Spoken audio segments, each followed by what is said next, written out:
Thoughts on Without a Trace show. Now, as usual, this contains spoilers, including for earlier seasons, and it's a long video, but there are time codes for different sections in the description box. So, let's see, going to the... So, first episode, Showdown. Now, unfortunately, the entire first disc simply does not read, or side A of it anyway. Now, I'm afraid I just don't, from reading the description, I don't remember the episode, so I'm just going to go ahead and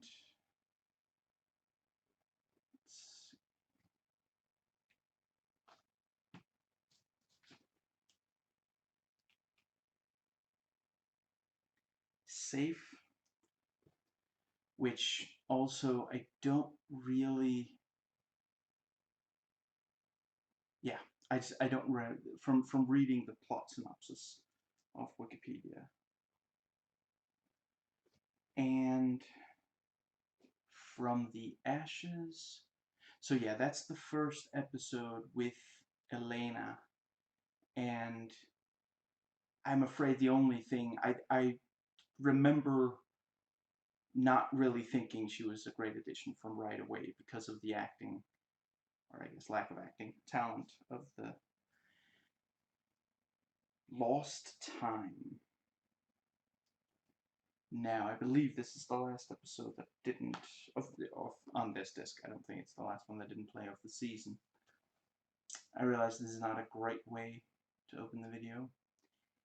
And yeah, that is also not an episode that I remember from. Okay, here we go.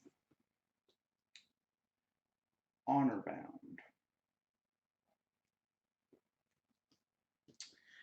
And it is about traditional old-fashioned Korean families and the pressure they put on their offspring to this day.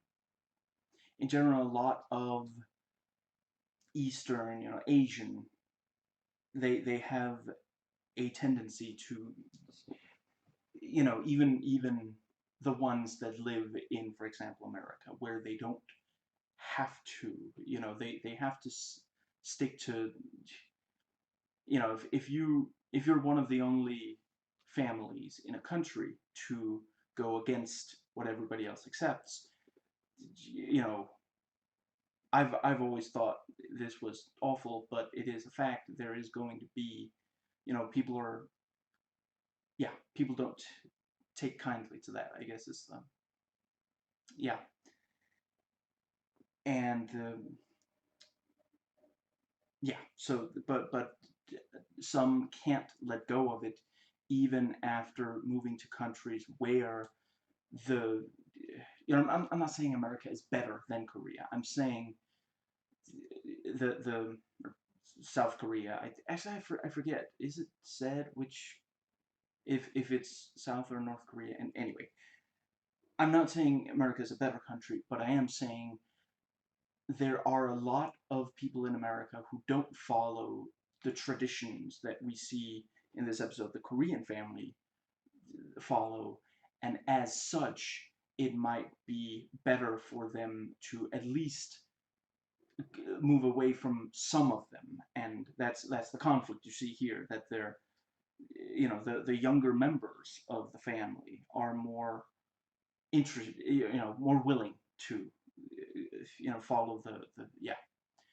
At the end of the day, it's the,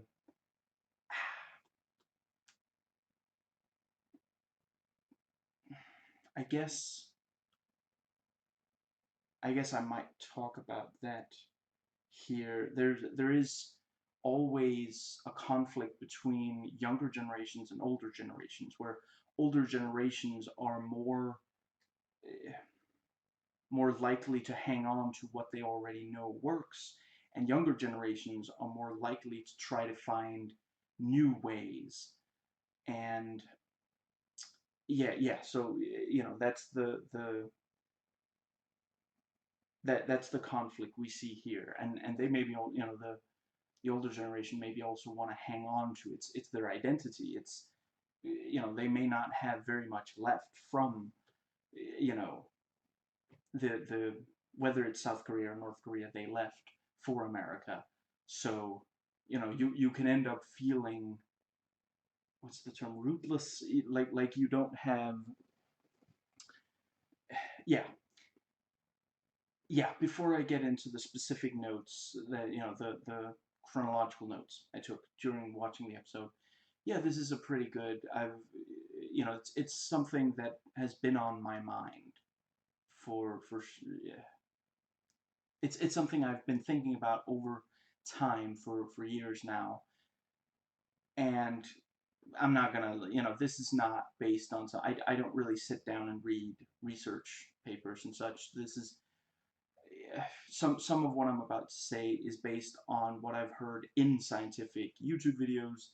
Some of it is stuff that I myself have noticed when I look across. You know,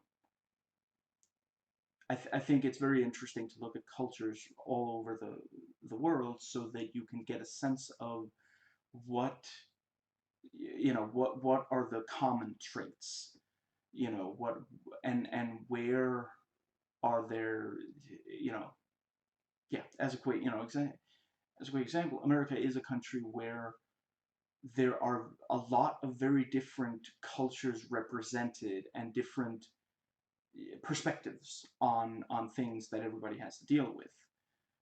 You know, coupling, sex, work, all these kinds of things.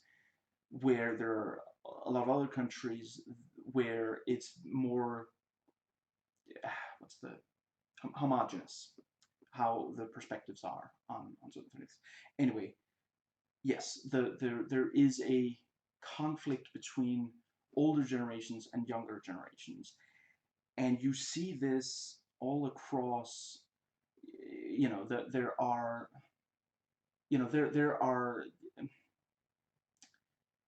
there are tribes, and I want to note I use the term primitive as a descriptive term, not a derogatory term. If you look at the root of the word primitive is just they're the first. They're older than other.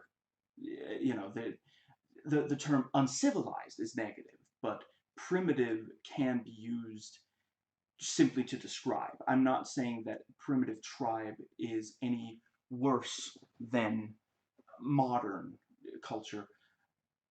I'm simply using it so that to make it clear that that's what I'm referring to. Primitive tribes have, like, what's it called? Yeah, see, this is what happens when I do when I talk about something where I didn't prepare notes for it. Rituals. When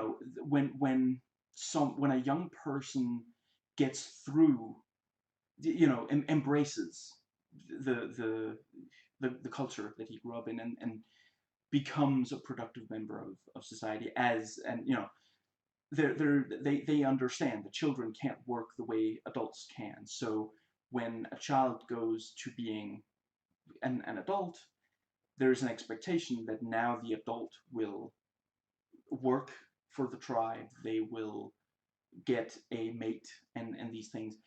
And when they perceive that the child has become a man successfully, it's like that thing where, you know I think the Chinese, is it the Chinese word for crisis is also the Chinese word for opportunity. And when a man becomes, when a yeah, when someone becomes an adult, it is, it there is a conflict, but it is also, there are opportunities there. And yeah, these tribes realize that it doesn't always work out, so they celebrate it when it does. they mark it, which, similar to how you might celebrate, yeah, you might celebrate getting a job that you were really hoping to get, or when you realize that, when someone becomes pregnant, that's a course that's a source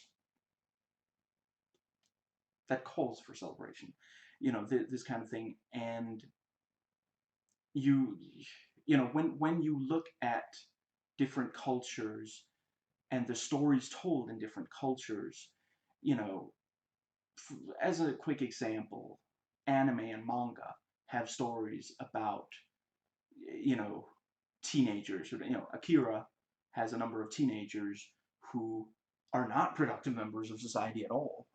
And it's not necessarily saying that it's their own fault. You see the way they're treated by authority and you understand why they rebel. But the Japanese people have this same problem. And, there are a lot of Americans who act like American teenagers, or at least English, people who grew up speaking the English language are the only teenagers to cause problems. But that's just because they don't read and watch the stories of a lot of other. But yeah, there's always going to be some conflict, and that doesn't mean that conflict has to be a huge deal. Obviously, excuse me, I just gotta make sure this thing doesn't suddenly reboot. Gonna tell it to ask again in 4 hours. There we go. No,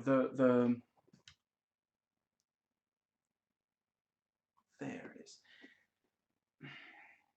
Right. So yes, right. The conflict is not necessarily going to be very intense. There are some where the father might disown their offspring because of this kind of, because he sees, yeah, the is it only the father? Do mothers do that? I'm just gonna go. Parents might sometimes, some parents end up disowning their offspring as a sort of, they simply feel, I can't support the life you're living, and I mean, it happens sometimes when it's like a child or something, and it happens when they're, you know, older, maybe 30 or 40. But a lot of them happen when the offspring is a teenager. They have a very different idea about how at least their own life should be lived, and maybe other lives as well, than their parents. That's a, extreme example is disowning and kicking them out of your house or something. And this is, for example, this is something that happens, unfortunately, to a lot of trans individuals. And that's not because that's legitimately because a lot of people can't handle that trans individuals are living in a way that they themselves, the parents and other family members, unfortunately, also, that they don't approve of. And yeah, I'm not going to get too much into that, but that is one reason for this whole, there are some where they might have the feelings as children, but they become impossible to ignore as teenagers. And teenagers, that's, a lot of, when you become a teenager, that's when you really define your personality. And when, it's when, yeah, I'm sorry, I'm gonna go ahead and quote Uncle Ben. It's when, from the first Spider-Man, paraphrase maybe, I don't remember the exact words, but these are the years where a man chooses what he's going to become for the rest of his life, and sometimes the conflict is too strong to, and can't be resolved. And other times it's not that, it just, it leads to a lot of shouting matches maybe, and maybe, and sometimes the teenager will run away from home because they feel like they can't be who they are while living with their parents, and these things. But it is a,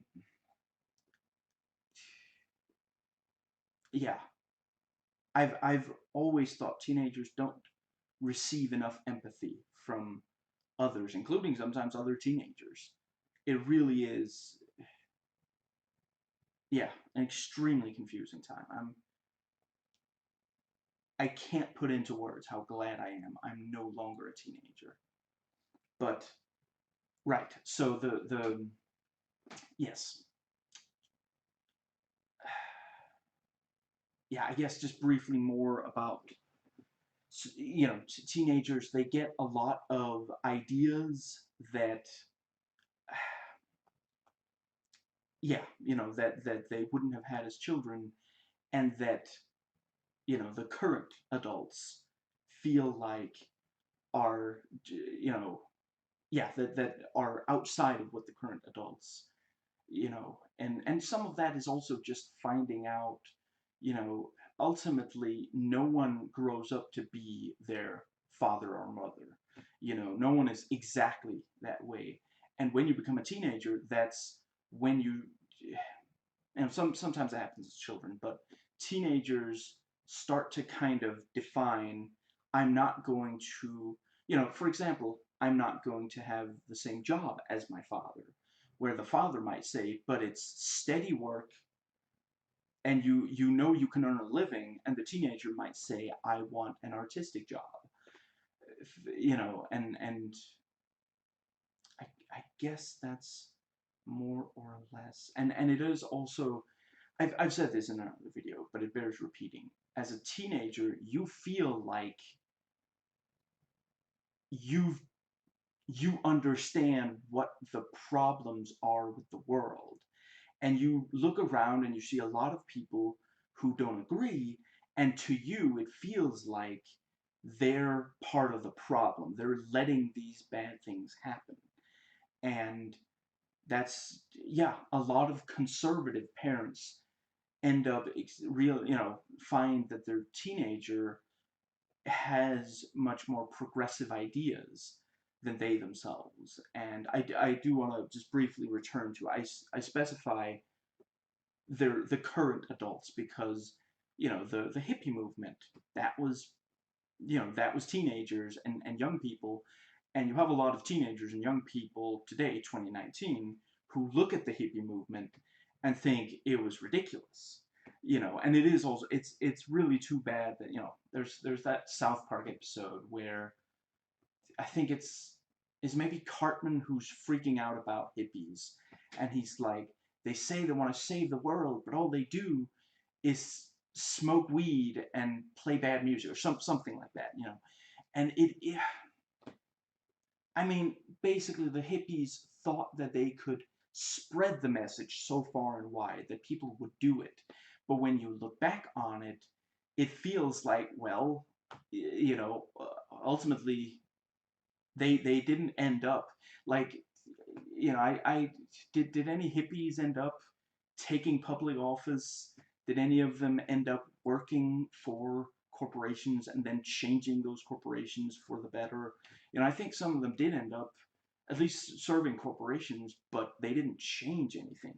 And that's where it can feel kind of hollow to teenagers who've come since then. I forget. There's maybe a Danish rap song that said, they're laughing all the way to the bank, or something like that.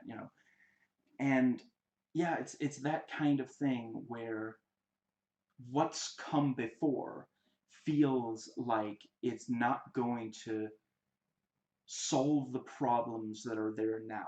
There's also a sense of, if what we've been doing works, then why do we have all these problems that we have right now? And yeah, and that's also sometimes, yes, it's briefly, is also sometimes really comes through in music.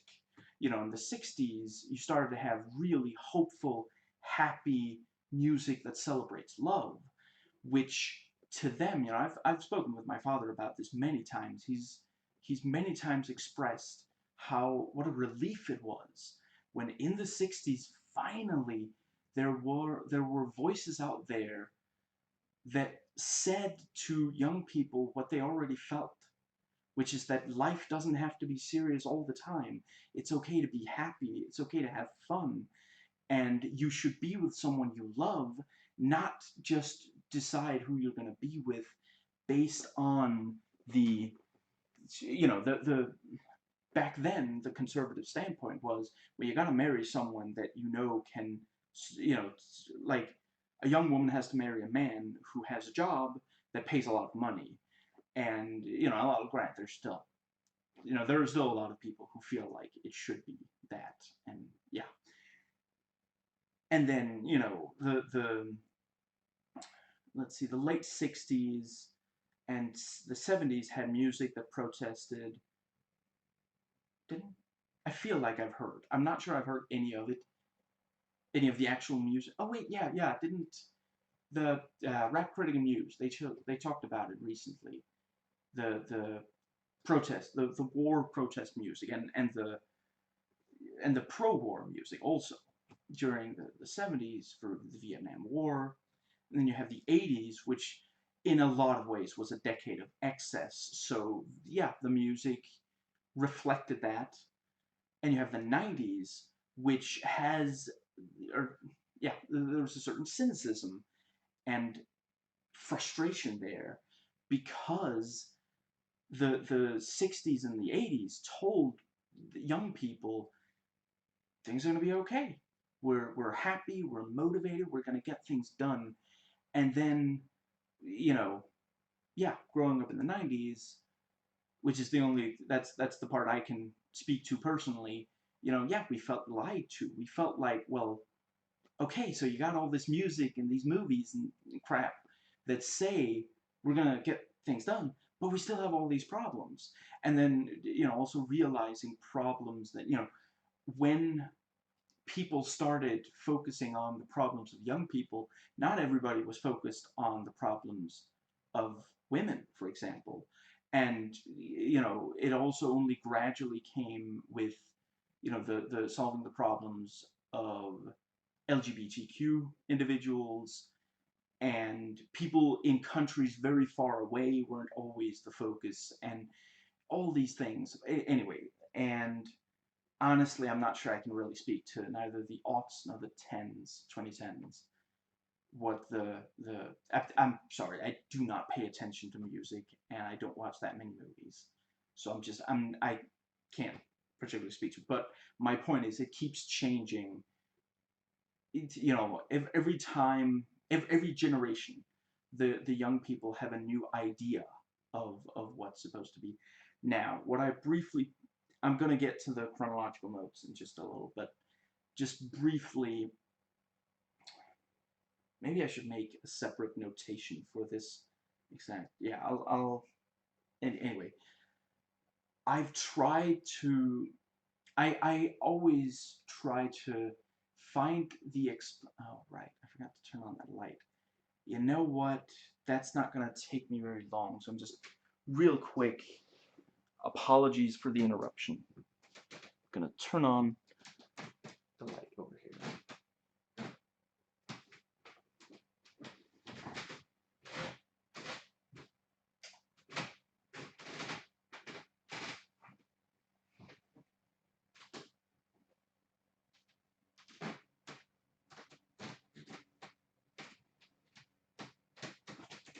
There we go.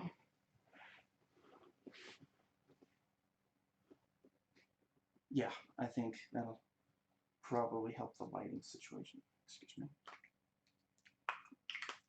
So, right. I always try to find the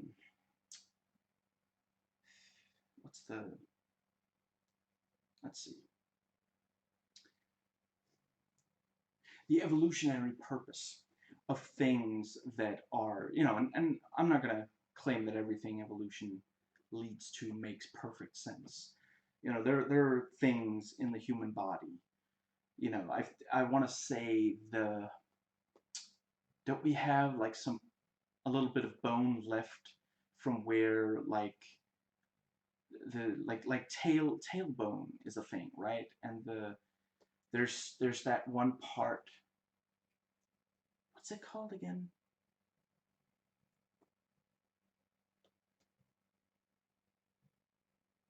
What's that thing that people always the only time you ever hear people talking about it is when it causes trouble. The appendix, right? As far as I understand, the appendix has absolutely serves no purpose, and then sometimes it bursts and causes problems, and that's the only time people ever talk about it, because it's yeah.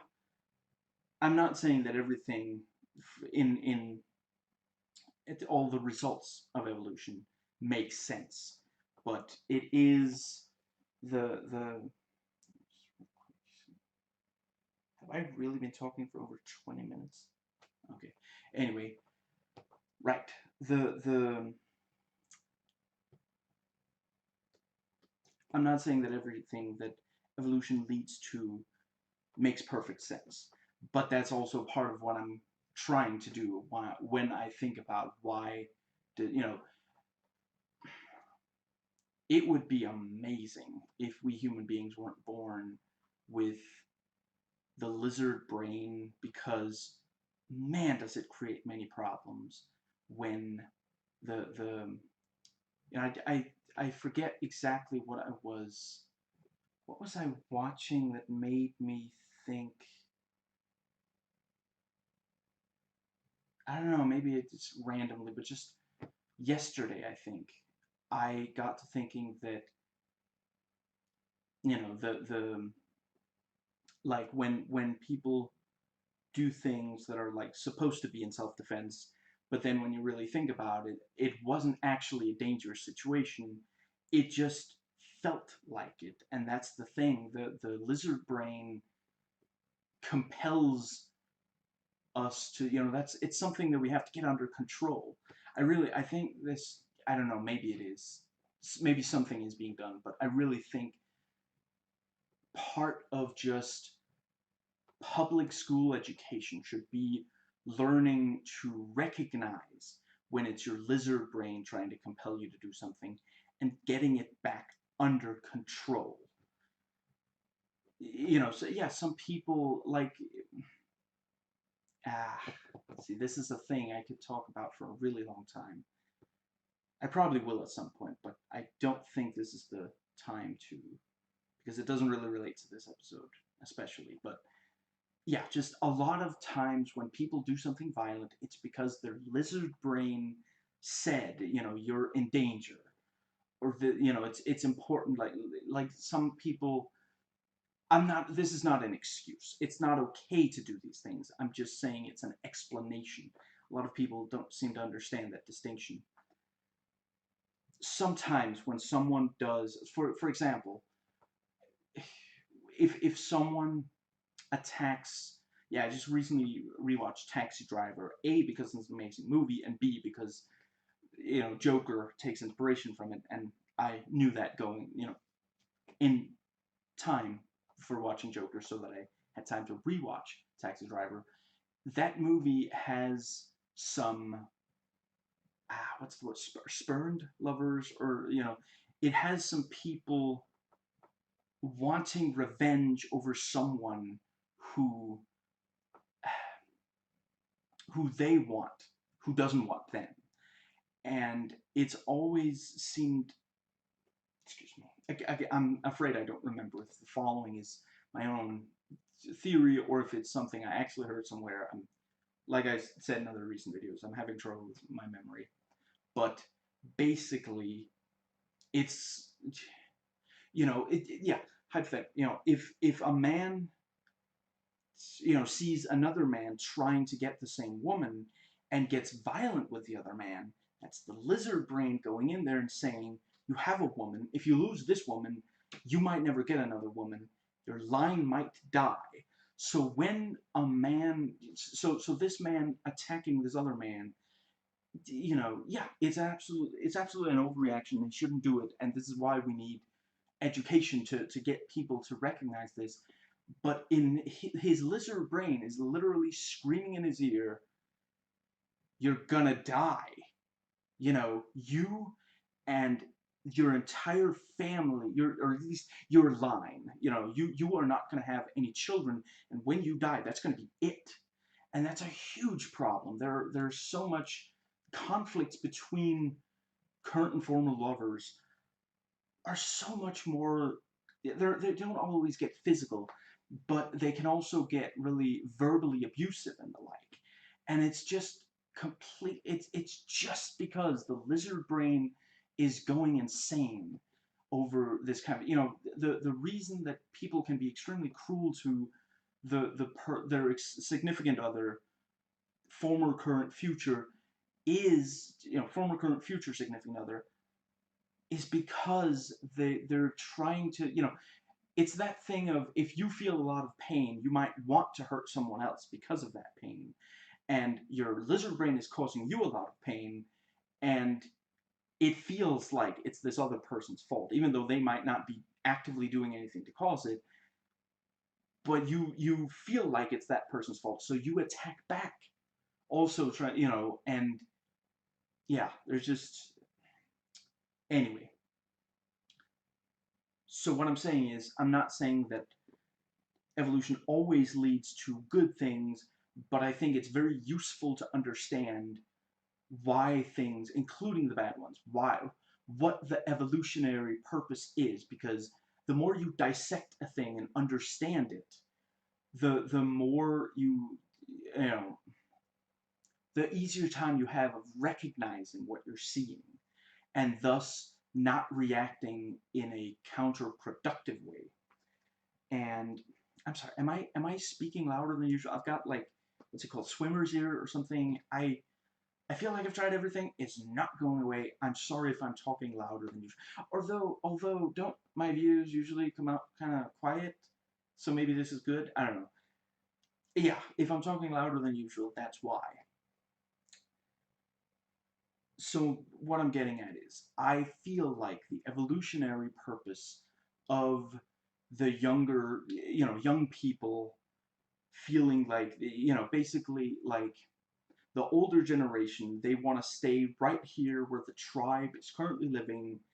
They know where the closest healthy berries are. They know where to go to hunt food. And then you have the young people, and they're like, but what about over here? And the thing is, the what I believe is the evolutionary purpose, and I'm not at all saying that this is a sure thing. This is what I've been, this is what I feel like makes sense. I'm not saying that this is, I maybe research has been done. I'm afraid I really only get scientific education via YouTube, and I haven't seen a YouTube video that covers it. So but the way I see it is that the basically, yeah, just to very briefly, basically evolution is the idea, yeah, ev- evolution is that you have, let's say you have 10 different individuals all within the same generation, and a certain amount of them, yeah, let's take an obvious example. A certain amount of them are maybe faster runners, and others are not as fast, and the ones who are fast escape. I just very briefly want to say, eugenics is 100% BS, and nobody should ever take action based on eugenics. Eugenics is complete BS. Anyway, I'm not saying the faster are always the better, but I'm just saying yeah, when you have the fast ones, they might be able to escape the predatory animals, and thus the next generation are not born of the slow ones because they died, but the fast ones simply because they lived. So evolution is always going to select. Natural selection, isn't that what it is? Again, like I said recently, it's been forever since I really watched scientific videos or talked science, at least in English. So I don't remember for sure, but I feel like natural selection is the term. Basically, the things that are beneficial to survival are the traits that keep showing up. In other words, the trait of wanting to stay put has survived, meaning there have been situations where it was better to stay put, where they were the ones who thrived. And it doesn't necessarily mean the others died, it just means that they didn't have as many healthy children and so and so. But there have also been ones that left the tribe and still, made it. Again, I'm not, maybe it's not that, but that's it makes sense to me that that's the idea.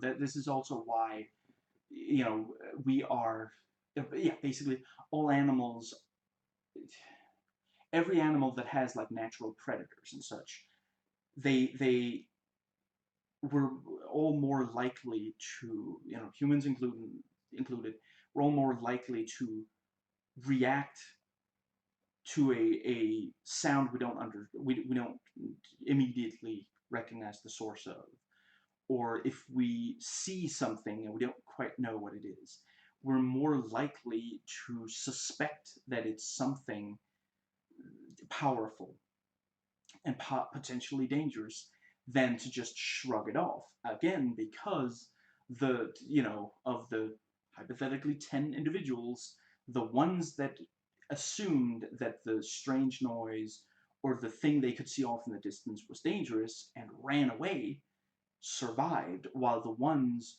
who assumed it was nothing dangerous ended up dying at the hands of predators. And so yeah, that's the basic idea I'm going off. I'm saying it's not only physical traits; it's also, your reactions to certain things. The way I see it, the older ones that yeah, I'm just gonna go conservative. The conservative, and again, I use that descriptively. The conservative idea of staying put because you know where the food is, you know where the water is, you know that there haven't been predators in this area as long as you've been here. So the assumption is if we leave this place, we're not going to be able to find food, water, and safety from predatory animals. And that is, yeah, that has sometimes saved, lives. Because, yes, if you do leave that area, you might not find a place. You might be on the way to a place and end up in the what's it called?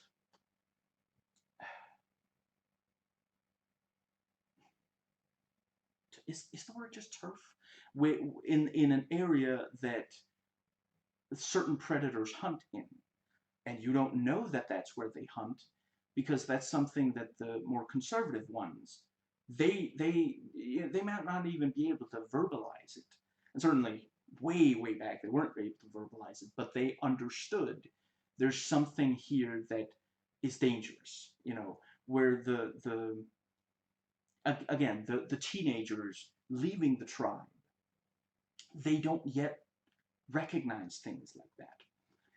And then other times, well, maybe the predator, hypothetically, let's say the tribe lived in the same place for 20 years and never, went from point A to point B, because in the middle there was a predator, turf. Turns out, over the course of 20 years, because everybody avoided that turf, the predator died out. And the teenagers of they went, yeah, whatever, they went to the new area. Turns out there's more food.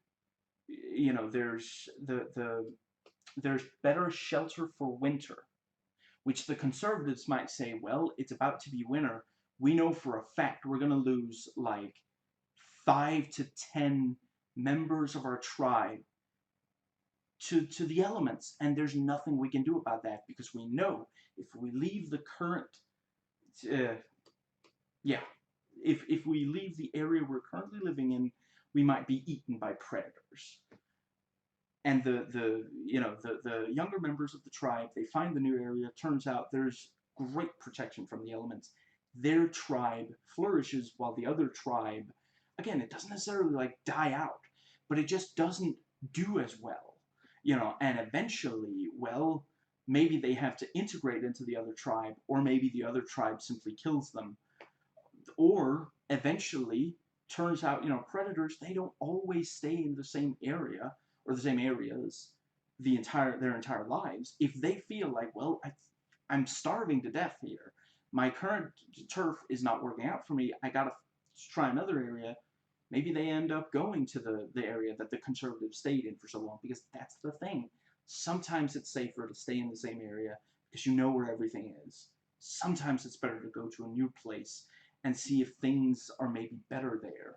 You know, it can also mean you encounter new tribes, and if you work with those new tribes, that can mean that you thrive much. It can also mean conflict between the two tribes, which again ultimately can lead to benefits. Maybe you fight the new tribe and you take over where they were, and they were actually doing, they actually had a lot of good things where they were, but you had a bigger tribe for whatever. So yeah, basically, both perspectives can make sense, and that's the thing. I feel like that's why both traits have survived, because it's like the yeah. I'm not saying it's a perfect Wonder Woman, but a lot of what we see in, excuse me, in humans today and in other animals, they animals behave the way that their basically that their mind compels them to. And it's important for us humans to recognize when our mind is compelled. And that's the thing, sometimes, as much as I hate to admit it, sometimes that is the right thing to do with a teenager. You have to look them in the eye and say, what you're saying doesn't make sense. You have to stop this idea, because it's just going to cause problems. And just to completely take out any kind of, I'm not saying politically, because a lot of times younger people are correct on politics and older people are not. And that's again the thing of seeking new ground versus staying. A lot of people that are set in their ways, they have ideas that have since been disproven, or at least have changed in some way. But anyway, what I'm saying is, when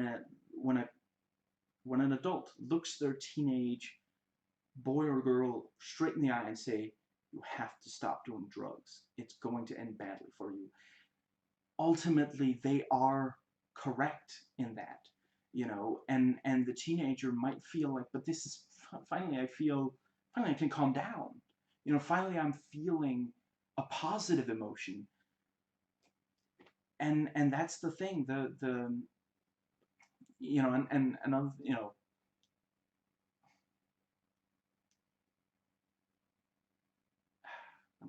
yeah, as a quick counterexample is that having a lot of sex with a lot of different people, that used to mean unwanted pregnancies and spreading STDs, which today, as long as you use protection, ultimately, it might,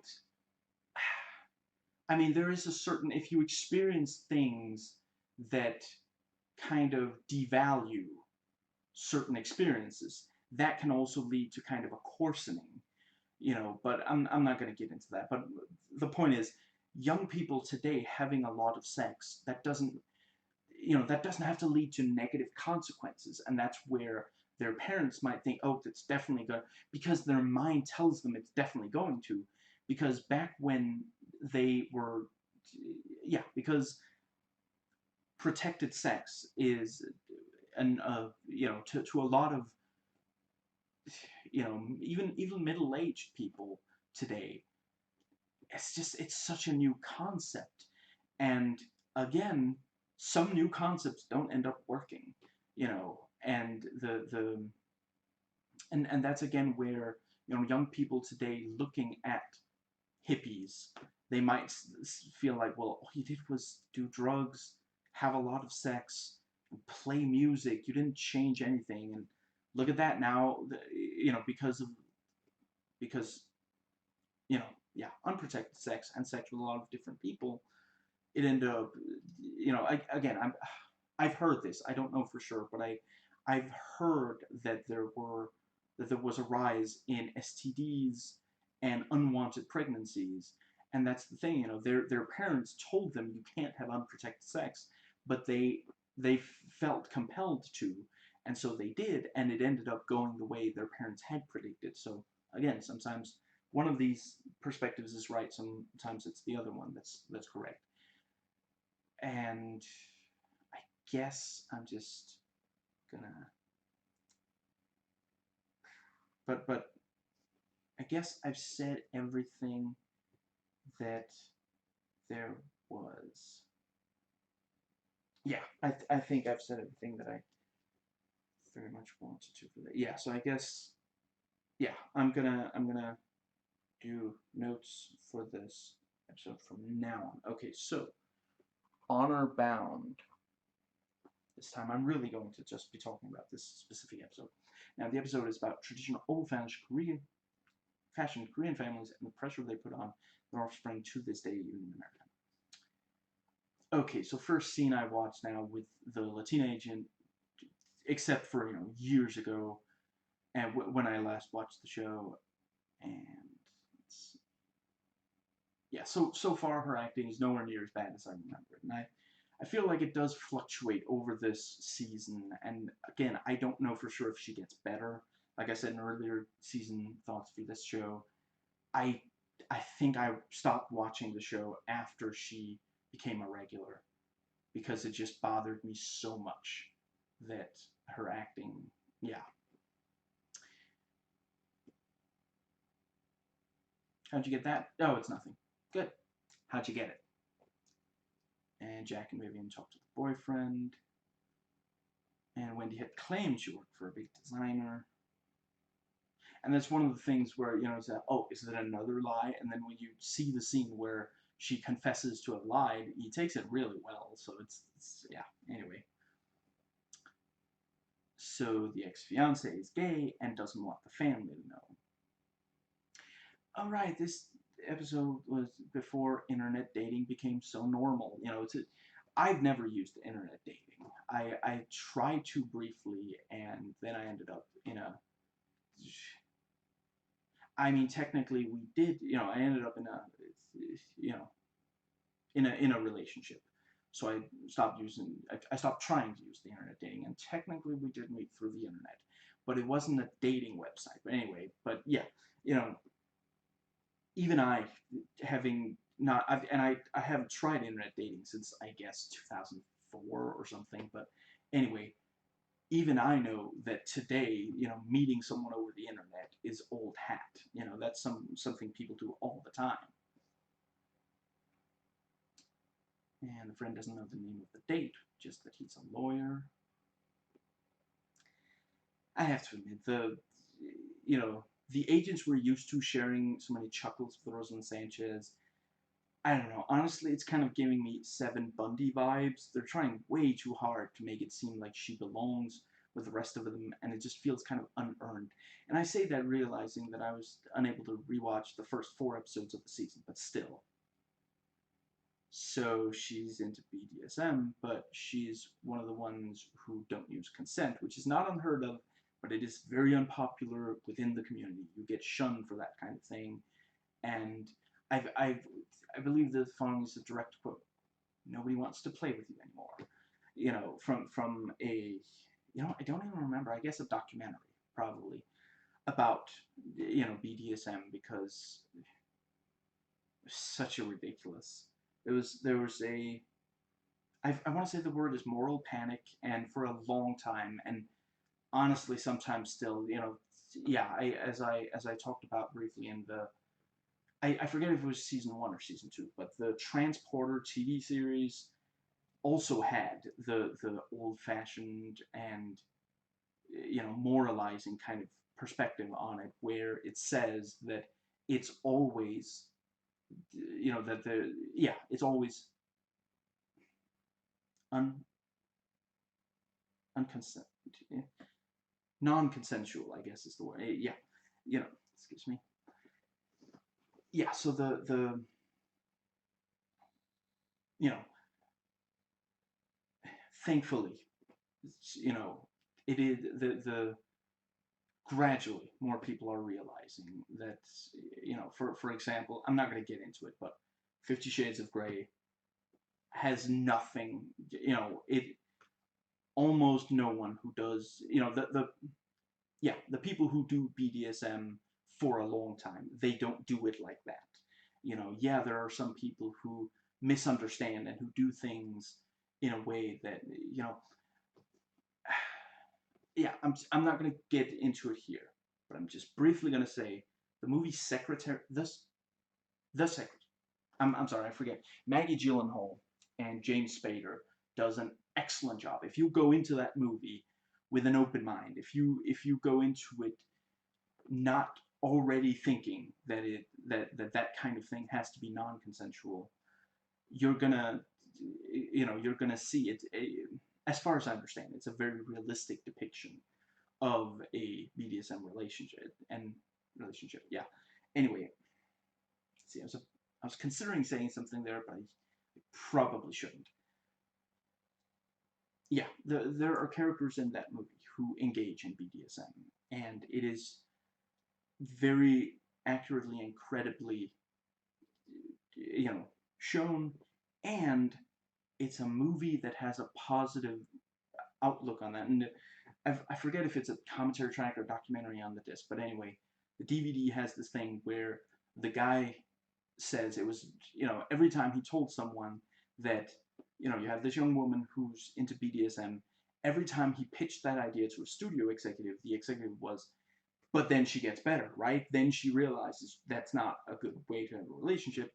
And he had to say, no, and then he had to go find another to pitch it to, because the movie does not have a negative, it is essentially a romantic comedy, might be over, it is a romantic movie, it's a, and it definitely does have comedic elements, but yeah, it's about, you know, it's also,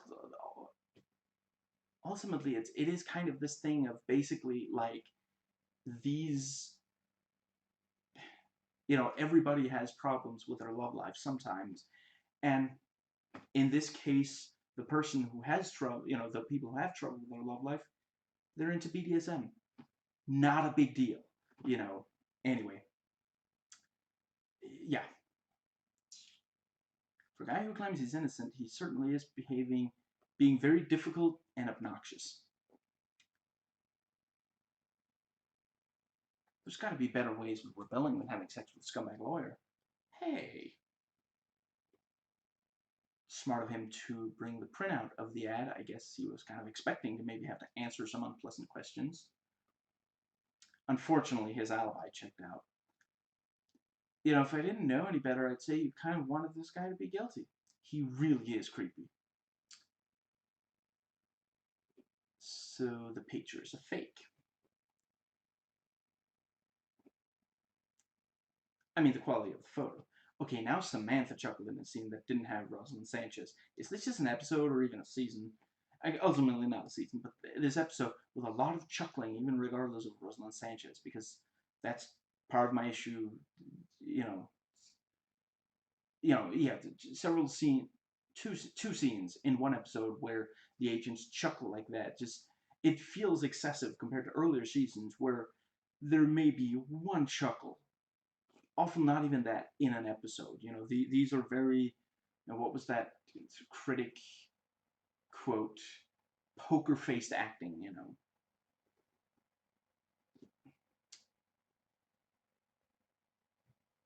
So he did not put up the ad. Another Asian girl did. I'm just a pawn of the game. Yeah, well, the game's over. When Sun went to college, she started to change. I figure what she's talking about is that she became like a different person, changed personalities. But I like to think that what she's actually referring to is an animorph kind of thing. Just every so often, she'd find her asleep in the woods with blood on her lips, and seems like her fangs hadn't completely gone back in her. Sorry, I guess that's more of a werewolf thing. I have no idea what animorphs are. I just know it's a thing that people sometimes reference that has to do with people changing into animals and back and forth. Yeah, I was gonna make a reference to Emily and Murph, but I don't even remember. It was something about he wanted to be a bird, so he could fly away to touch other animals to become that animal or something. And then she gave him a hard time with that. Something I don't remember.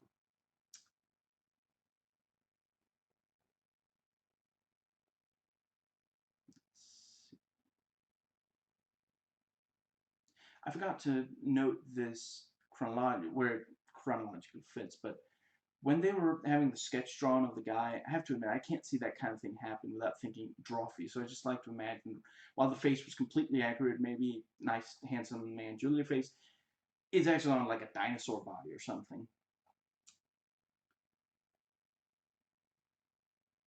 Let's see.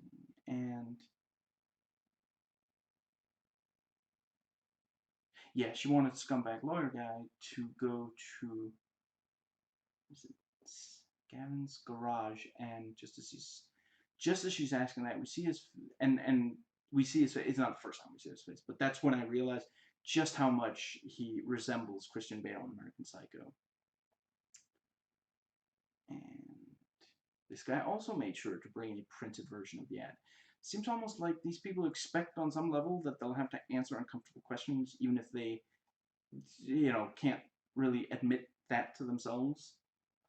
Because I'm sorry, I wouldn't even go. Like, it sounds so. No, no, just. There's no, like. The ad literally says if you have to break through a window to get in, if the door is locked and the window is closed, break a window and come in and rape this woman. Just don't go. Or well, yeah, there's no phone number. Yeah, it's really, yeah. Anyway, and that is, of course, one thing that some people, that's part of the moral panic around internet dating. Oh, suddenly all kinds of creepy guys are going to show up and expect to be able to have sex with you just right after meeting or something. Effective intercutting to the drumming girls, also good use of frame skipping. Now, it almost feels kind of weird to be back actually talking about the episodes rather than this. I mean, in my defense, it was relevant or related. Viuda Negra and other relevant words. And yeah, we have this kidnapping in Mexico story. I think Carlos Gomez is the actor's name, plays Mr. Cruz in this episode. I've always quite liked him. I like the element that the Puerto Rican Elena and the Cuban Danny speak Spanish with several characters, and I do think her acting is better when she speaks her native tongue. Excuse me. Rather than English. I do think that's a big part of the problem with her acting. Yeah, just I'm probably going to be saying this later in this video, but just briefly, if this is the first of these videos you watch, as far as I can tell, at least in these, maybe she got better, but at least in this season, part of the problem is that Rosalind Sanchez is just not at this point, and when they were recording this season, she wasn't quite, the her English wasn't quite fluent enough that she could speak English and focus on something else, like her acting. So she has to put all of her concentration on pronouncing the English words correctly. making sure the sentence flows pretty well. Because, this is not, I have absolutely no problem with them casting a Latina. And I know that some people think that that's a problem, and I just want to, what's the term, nip that in the bud. I have absolute, I gotta make sure not to say some of my best friends or some of my favorite actors, but just when you compare it to the acting of Antonio Banderas and Salma Hayek in 90s movies, there's so much more comfortable with speaking English, and wasn't that actually some of the first roles they had where they had to speak English? Anyway, so that, yeah, so they could focus on the acting, and I feel bad for her. I don't think she was the right choice, and it's not. I don't have any personal problem with her. It's just a frustrating element. Actually, I feel bad when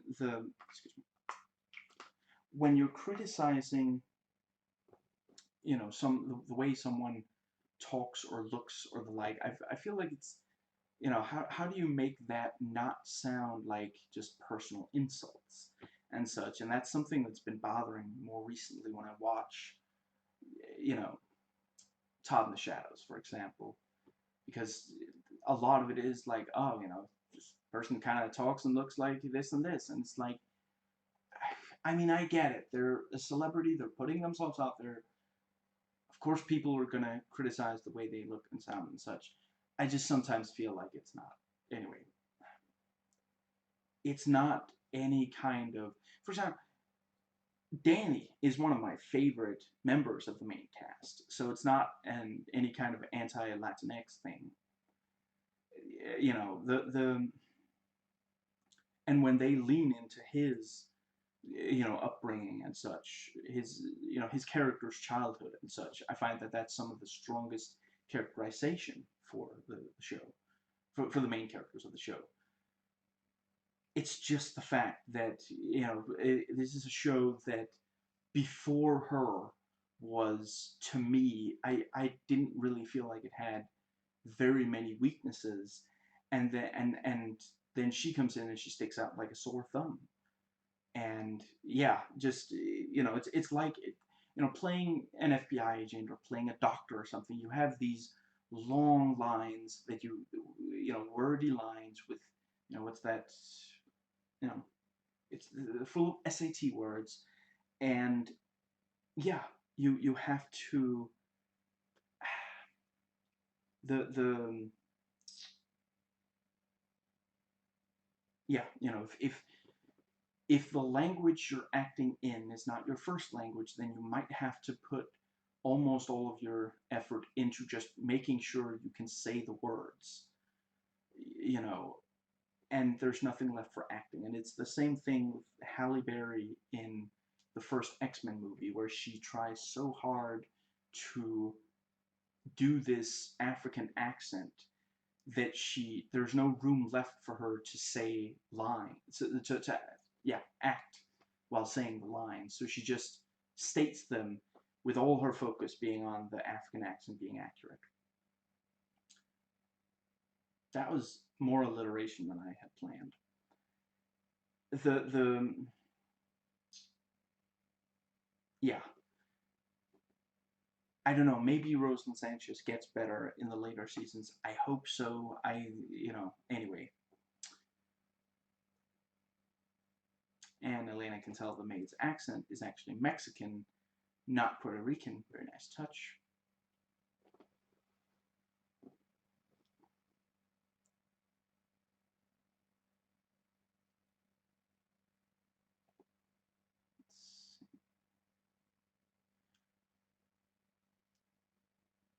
Take a look at that, and where the audience can also get a good look at it. Lucy lied, and Jack is angry at Mr. Cruz for the oversight, but Danny does get to go with since he can pass for Mexican. What kind of a Cuban name is Taylor anyway? Here's a joke for you. How many federales does it take to keep an American woman in a hotel room? Lucy on the ground with a cut off finger.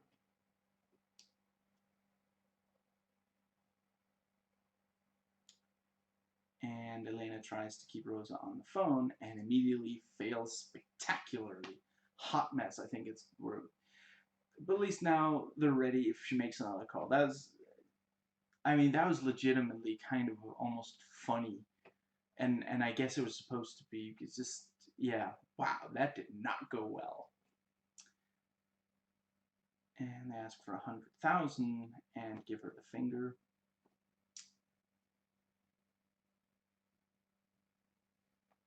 I like the scene where they talk to Howard, or I guess just to be safe, the first scene they talk to Howard in case there's more than one in this episode. Yeah, I bet she was. That suddenly does sound suspicious. So the waiter guy was paid off.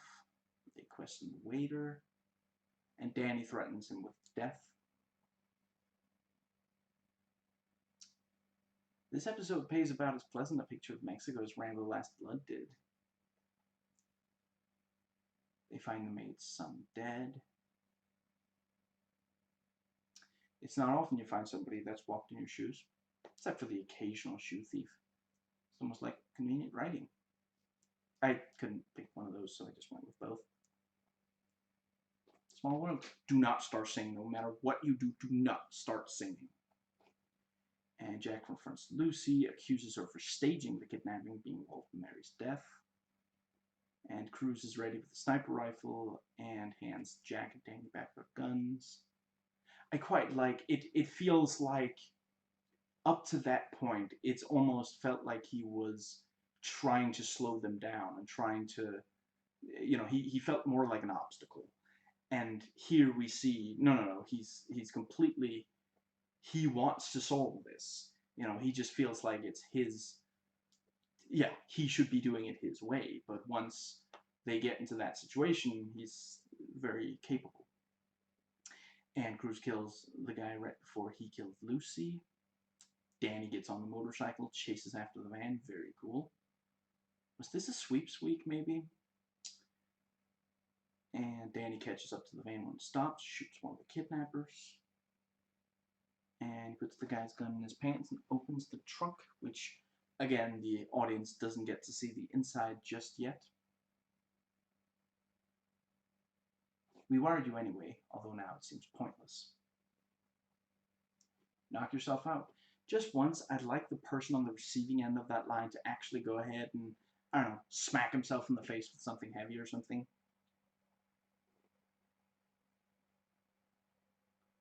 We see the flashback again, and she's the one who asks for the finger cut off. In fact, they say 100,000 or your man goes free, and he's not happy. They lied. James is still alive, and now he can tell the truth. And Jack asks James if he wants Lucy to do time in a Mexican prison, either before or instead of extraditing her. What happens in Mexico stays in Mexico. And Jack and Danny get to stay in Mexico until the next day, so Jack can have a nap and they both can have some drinks.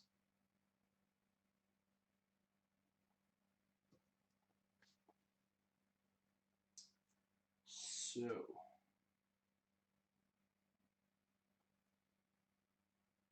that brings us to the next episode, called The Innocents, about the underground world of sex slaves. Martin, can I borrow you for a minute? You still don't have your own Martin. You're still going around having to borrow Martins. Okay, fine, but this time, bring him back with a full tank of gas, okay? I keep forgetting to voice type, so I'll just do it here. I'm not entirely sure why Elena Delgado is not in the opening credits. She appears to be a part of the main cast. Says she's listed as a guest appearance and always only at the very end. Does someone have a vendetta against her or something? Although she did, she wasn't in the very. I read in the plot synopsis she wasn't in the very first episode of the season, but I mean she certainly becomes a regular in this season. And the ex-wife has a very hard time accepting Bill has child porn. Why are you beating people up? I'm sorry, but the first two rules of the reason are to not talk about it. They're very insistent, very clear on this issue. If he shot these photos, chances are, if we find her, we find him. That was the extent of the assault. He grabbed his shoulders and then the cops showed up immediately. I know I keep saying this, but I do think it's pretty remarkable how often the show has anticlimactic reveals like that. That conviction was a long time ago. I haven't touched anyone since. I'm sure that's very comforting for your victims. Another episode where they find the missing person very early in the episode. Excuse me. Here, about a fourth of the way through. Excuse me. And Bill appears to be another apparent pedophile who turns out to just miss their dead son or daughter. I mean, I guess that's maybe that was a message that they wanted to convey, similar to how the show has a bit of a trope of the people in power abusing those who don't have power, who have less power. I can appreciate that. I do think both for sure those who have power are unfortunately very frequently, not only abusing those without power, but also getting away with that abuse.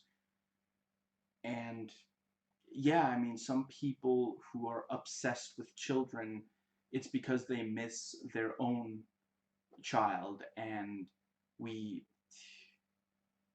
kind of been trained to recognize someone having an unusual relationship with a child to mean that they're necessarily a pedophile. Obviously, pedophilia is wrong and should always be stopped. But yeah, there are people who, seem like maybe they are, and then it turns out, if you don't have evidence, then yeah, be careful not to judge someone without evidence. There are two kinds of people in this world. Those who hand over money, and those who hold the gun. So all the pictures he had was to find the girl. And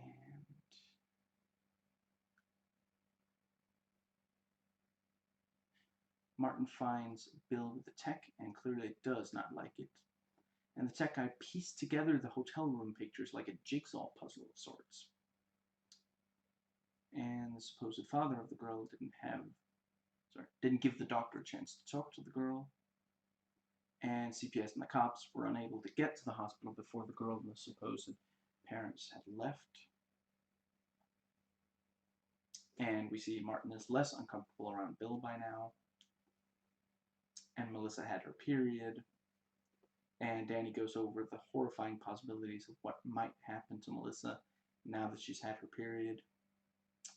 They find the brother. So she draws the farm because she misses it and her uncle. Please bring her here. We'll make sure she gets everything she needs. I got you an invitation to the party. Should I tell him I'm from the FBI, Bill? No. If you're going to do that, I'm going to need some more coffee. Really uncomfortable watching Jack pose as a pedophile. And Jack finds Melissa through the posing. And Martin and Elena close in when they hear Jack greet Melissa. It's very clever that, he's told her name is Melissa and he's wearing a wire, so he goes up and says, "Hi, Melissa," or something like that. And they, that's what they were waiting for. If they already know that crime is taking place in there, but they are there specifically to find Melissa, not, it would be great if they could stop, if they could arrest every single one of these pedophiles. But if they don't get Melissa, it might be very difficult for them to get. Chicken Little says hi. He sent me to help you. And her face just lights up. I I'm a real mark for scenes like that, I gotta admit. I love when seeing someone who has no hope get hope. That's just, yeah, yeah. It's what's the like and chef's kiss and the whole, yeah. Must be very cathartic for Jack to punch and hit Farm Boy 61. And Bill sees Melissa and cries. Now,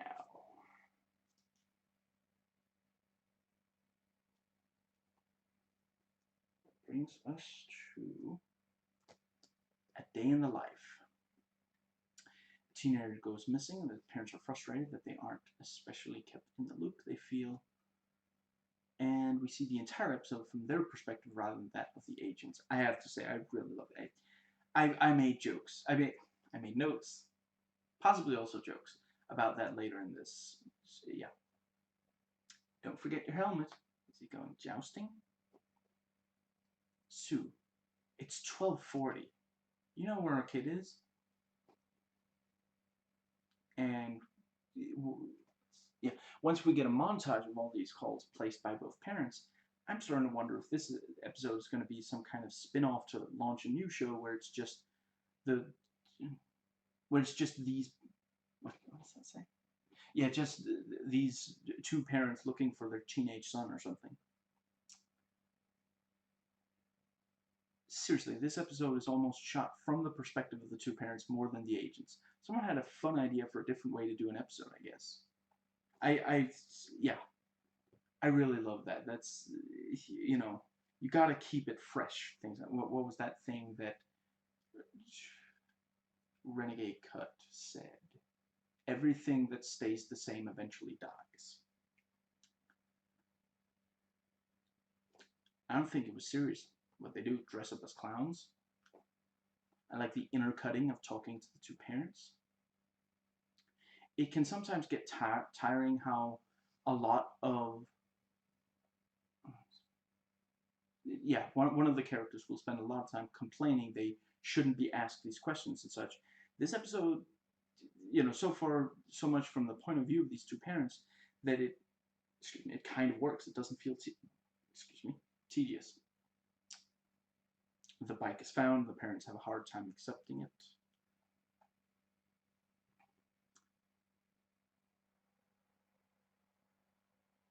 Have you ever heard of something where someone seemed to be in trouble, but it turns out they were okay? On this show, it happens very frequently. And we get to see the whiteboard, but it's the parents looking at the whiteboard. That's why we get to see it. Very sweet flashback to him faking having a temperature. Which, for some reason, the voice typing picked up as shaking, having a temperature, which... I mean, I guess that's kind of what he was trying to convince her was happening, so fair enough. He was playing online poker for 12 hours a week. And it's another red herring. They say, well, did he end up owing a lot of money? We're looking into that, and I don't think they mention it. Or they mentioned later, oh, I can't believe we didn't know this about our son, but yeah, he might have kept that from the parents because he knew they'd be upset about it. But if he's not losing a lot of money, whatever. Well, the last name, like Hopkins, I can't help but think maybe they're related to Stephen Hopkins, Anthony Hopkins. And Susan and Mr. Hopkins start arguing and airing out their frustrations with each other. No, I'm going to go. I want to see my son. Dead or alive, I'm coming with you.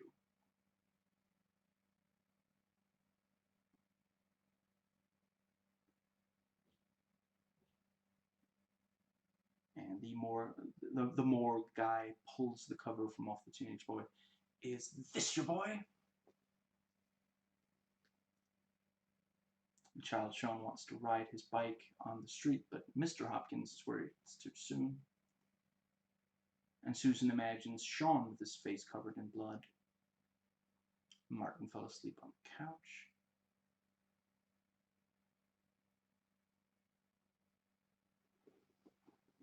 So Sean bought a morning after pill from Ricky Johnson. Yet again, anticlimax. You know, it's this thing. Oh, you know, this is it's he's a drug dealer, and your son was seeing him. You know, and he was buying from. Maybe he's been on drugs for a while, and it's no. He bought a morning after pill for a. Yeah.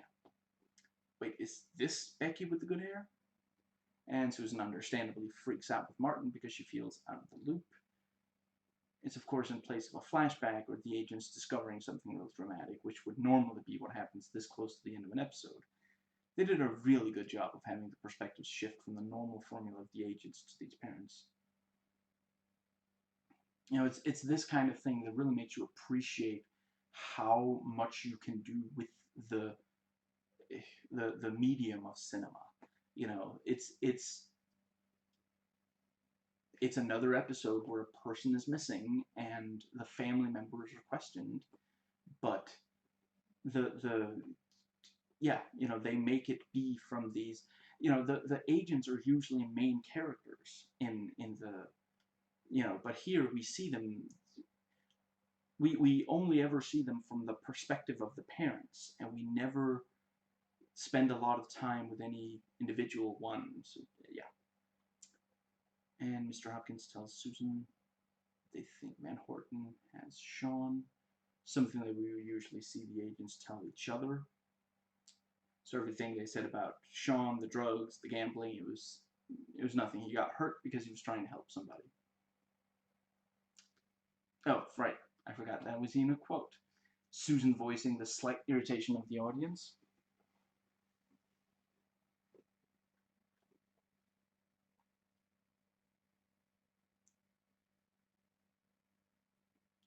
Then I would protect him from the world. Does that mean you weren't always going to? I'm kidding, obviously. They seem to be great parents. And Mr. and Mrs. Hopkins are frustrated to have to stop at the edge of the perimeter.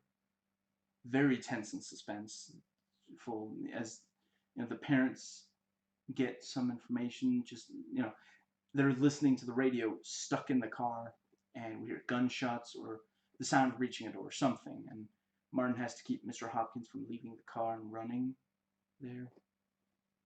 For the last maybe half a minute of the show, we see it from the perspective of Martin and Jack. I really, really love this break from formula. This was a very interesting way to do an episode.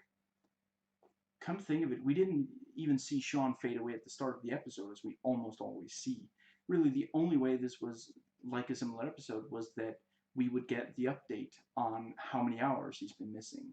We see the last little bit of the time he spent with the people who report him missing, and we see the missing person reunited with the people who miss him. Those are the only ways this is like a normal episode. Like, hypothetically, if you showed this episode to someone who hadn't watched any other episode of the show, they would think that this was the norm. They would think every week must be from the perspective of the people closest to the person who went missing. You know, yeah, that's very cool. I'm not gonna say that I wish the show did more of these kind of cool one-off kind of things. I'm just gonna say that I don't know how to end this sentence without contradicting something I've already said. They did a really great job on that in season 3. This season doesn't have as many, or the ones were ones I couldn't play. So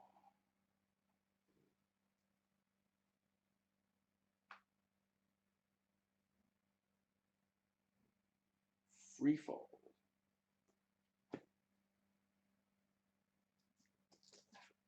Eight swimmers here.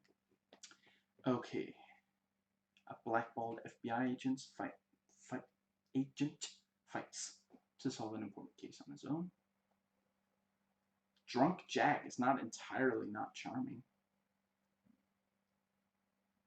Afraid not, afraid so. Sorry, I can't hear that and not respond like that. I thought that was Mary Elizabeth Mastrantonio. I think this might have been the only TV role I've seen her in.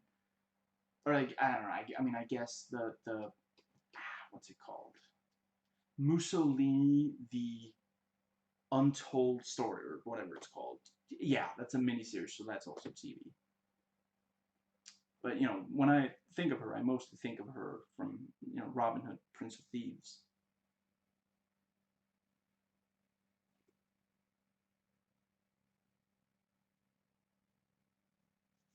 And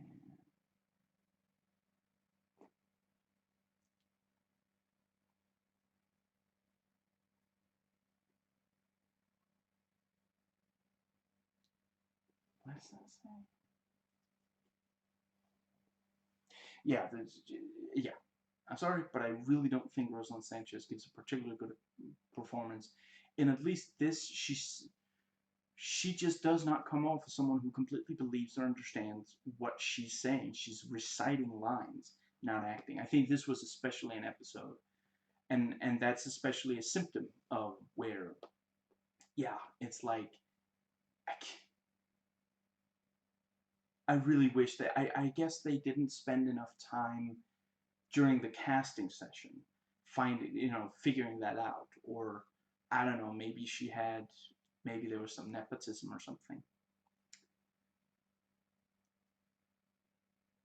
And Jimmy threatens Max, blackmails him into letting him stay undercover,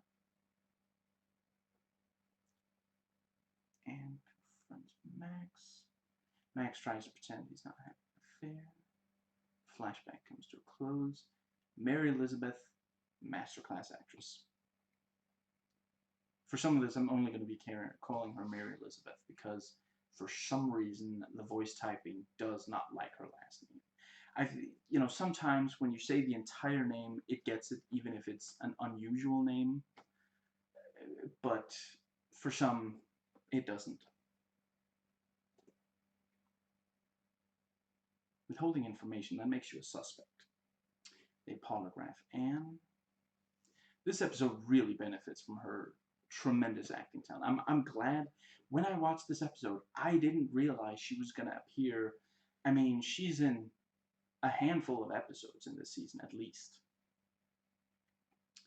You're going to understand both their points of view. At the end of the day, he has to treat her like a suspect when she withholds information, but she, of course, doesn't want to talk about the cheating. That's all you did. That's espionage, you idiot. I do quite enjoy when Jack has no patience for stupid suspects.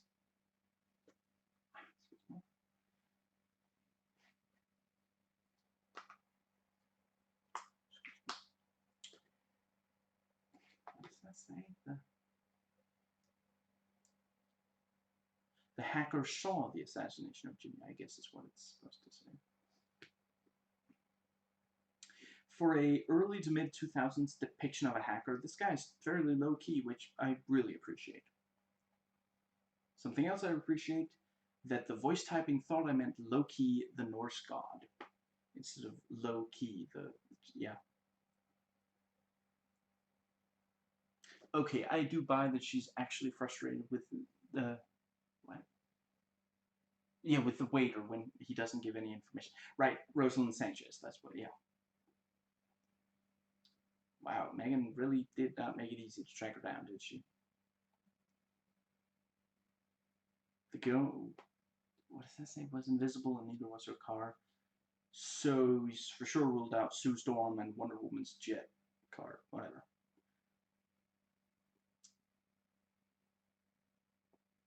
Max wanted to join the main cast and was, of course, very frustrated to find that Rosalind Sanchez beat him out, as he is a far superior actor. Excuse me. And again, I'm obviously joking. The timelines. Or wait, was that actually? That might have been fairly close to when she joined the. No, anyway, I forget if it is or if that was a scene from years. Excuse me.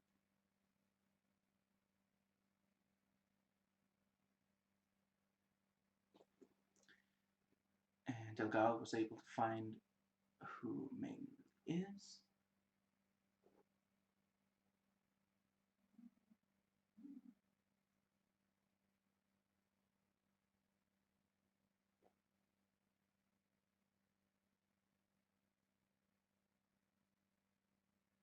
What do you want? Why don't you take a seat? Because I'm not going to like what you're going to say to me. Hey, we're federal agents. You better stop pissing me off and start talking to me.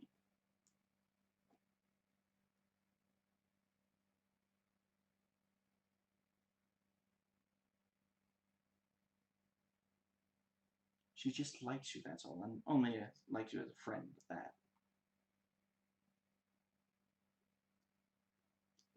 I got a phone number for her. What is it? It's a series of numbers that enable a person to reach another via telephone, but that's not important right now.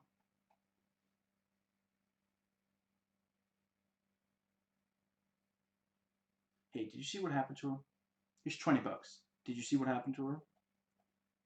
And Jack tries to convince Max to let him help them, and then tries to keep him on the phone long enough to get an exact location via tracking.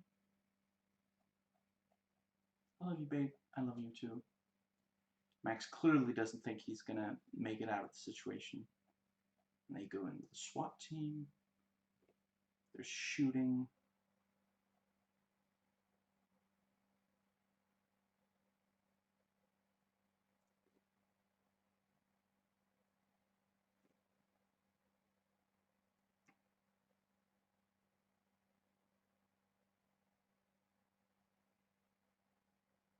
Max dies from his wounds, and he manages to hit Martin with something heavy, and right after Danny and the guys get up to the roof. So yet again, it's Martin being hot-headed.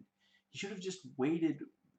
You know, the others were in a much better position, but at least he does get to return the blow afterwards. And the building is full of ricin. Danny urges Jack to evacuate, even though it means he'll have to leave Max behind. I'll see what I can do.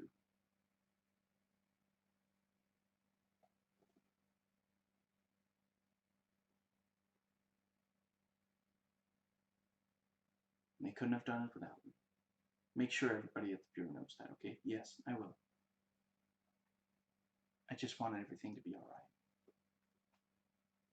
Okay, at this point I have to imagine that they wrote the script specifically for someone as talented as Mary Elizabeth, because this would have been really frustrating of an episode to watch if the acting was not so excellent. It's no wonder she was a leading lady in movies for a while.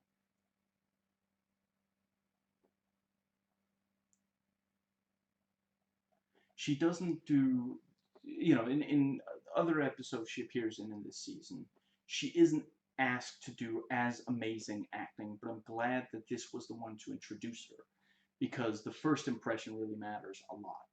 You know, she does good acting in every episode, but she isn't put in as intense situations in the, yeah. So, that brings us to When Darkness Falls.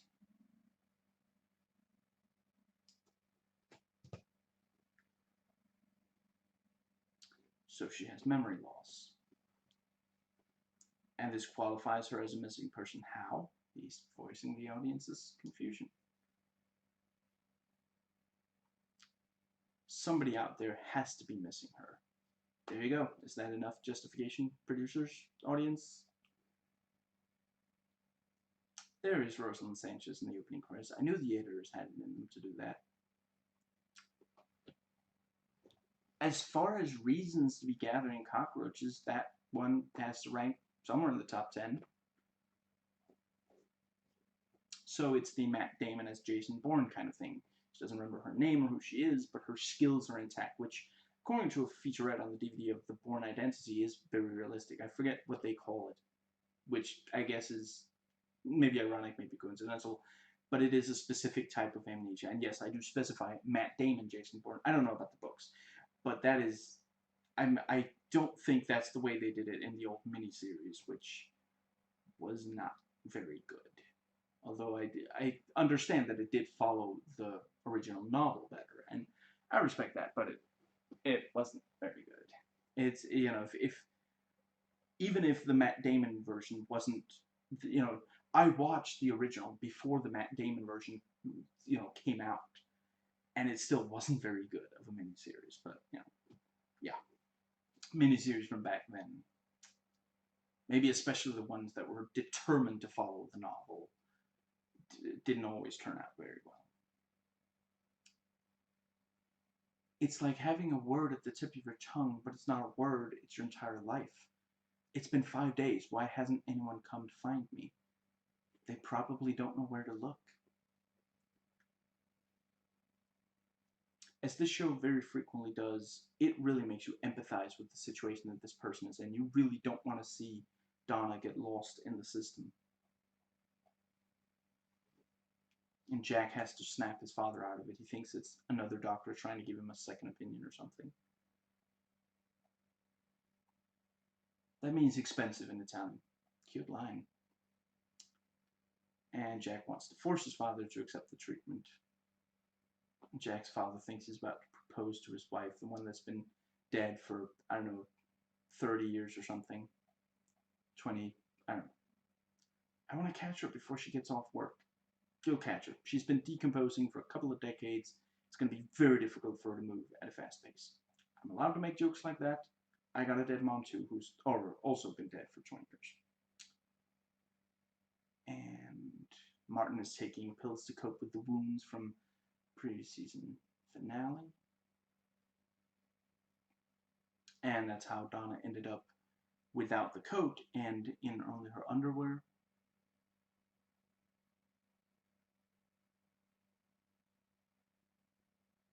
And they get some very useful intel out of Discount Jean Reno.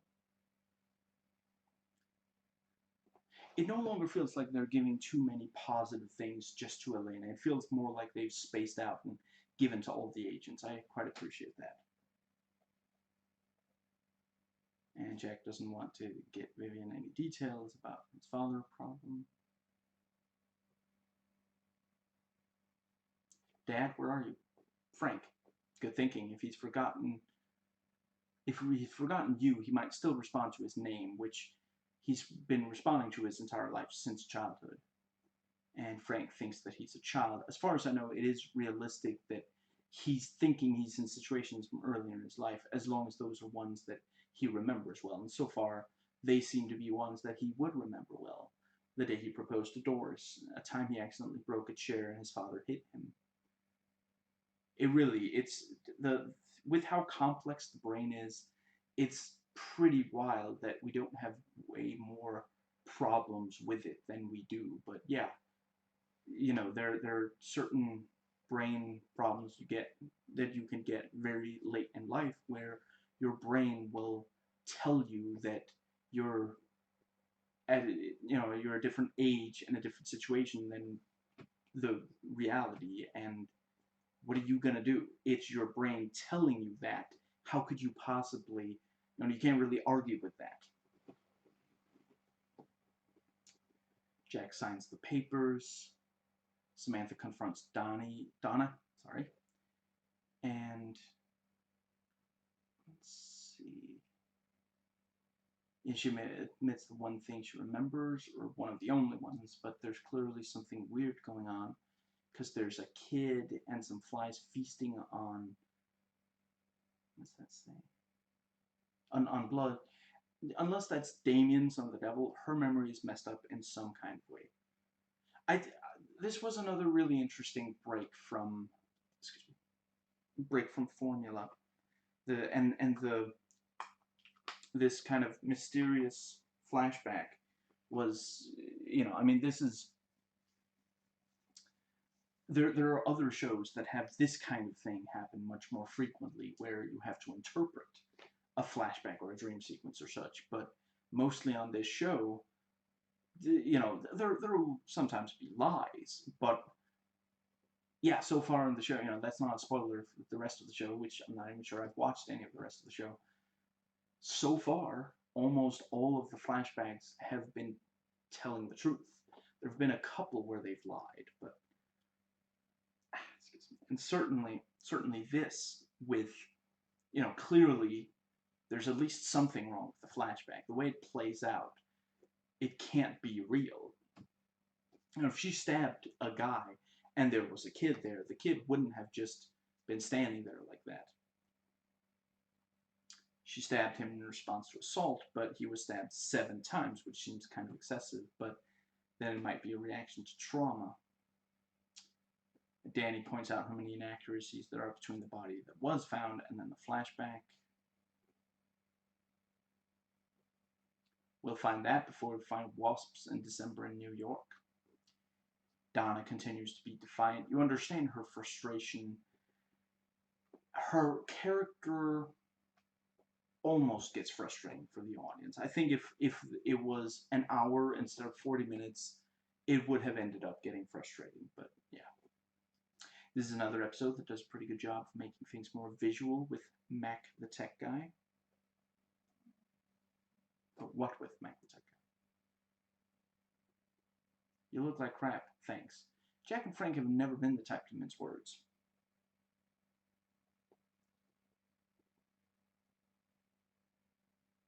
Everybody did what they had to. Jack makes sure that Frank has a lot to drink. And I wrote, did I accidentally voice type Danny? It must be Martin. Keeps taking those pain pills. I realize the last few have been slightly out of order. Frank is very angry that Jack betrayed his trust. They come to take him to the hospital.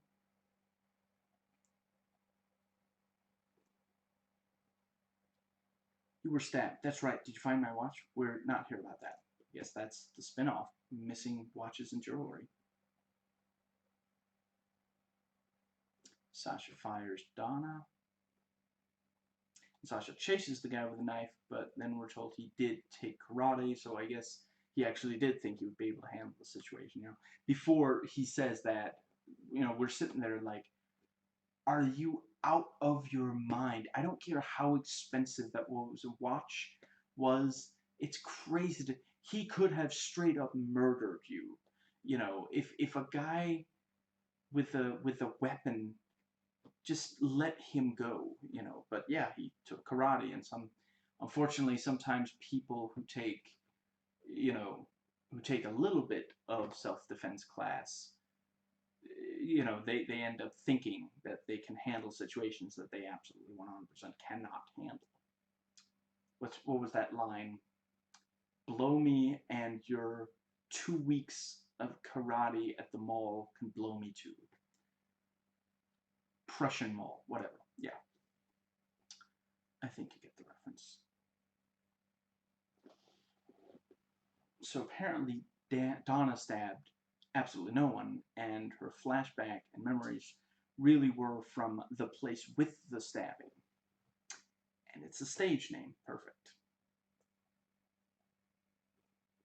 It explains neither the boy nor the bees. Is there any chance you're trying to explain the birds and the bees to the boy? Donna has gone. Jack is reluctant to let Frank die. I guess honestly, personally, I just figured that if you give him anesthetic and or something to sleep on, the kidney failure killing him won't hurt more than what can't be helped. And if he's ready to die, but I get the, if he thinks he's a child having just broken a chair, or he thinks he's about to propose to his wife, I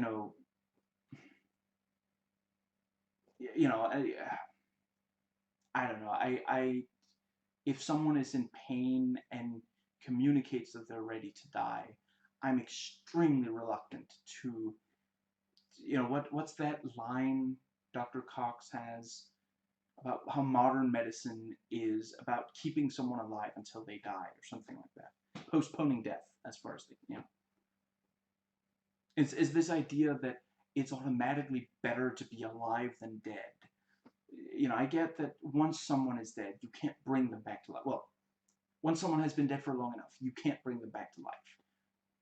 I'm talking about, like, if your heart stops, you can be brought back. But anyway, but if someone really, I completely understand why Frank is ready to die.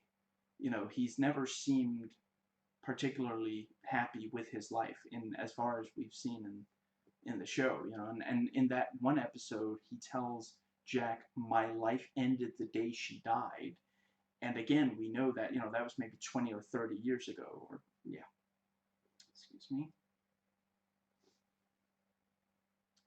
But why would she run? Because I made her think she killed somebody. It sounds a lot like you're blaming yourself, which honestly I'm not sure you shouldn't be. I had to download some new music because everything I have is making me want to cry. Sounds like you've got great taste in music, lady. She's been depressed since she started the play.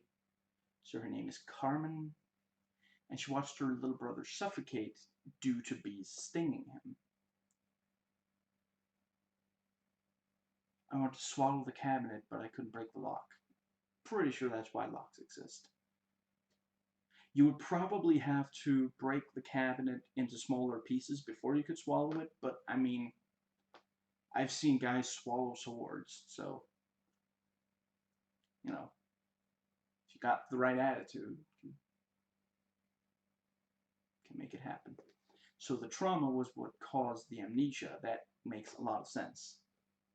And again, I'm fairly certain that is realistic.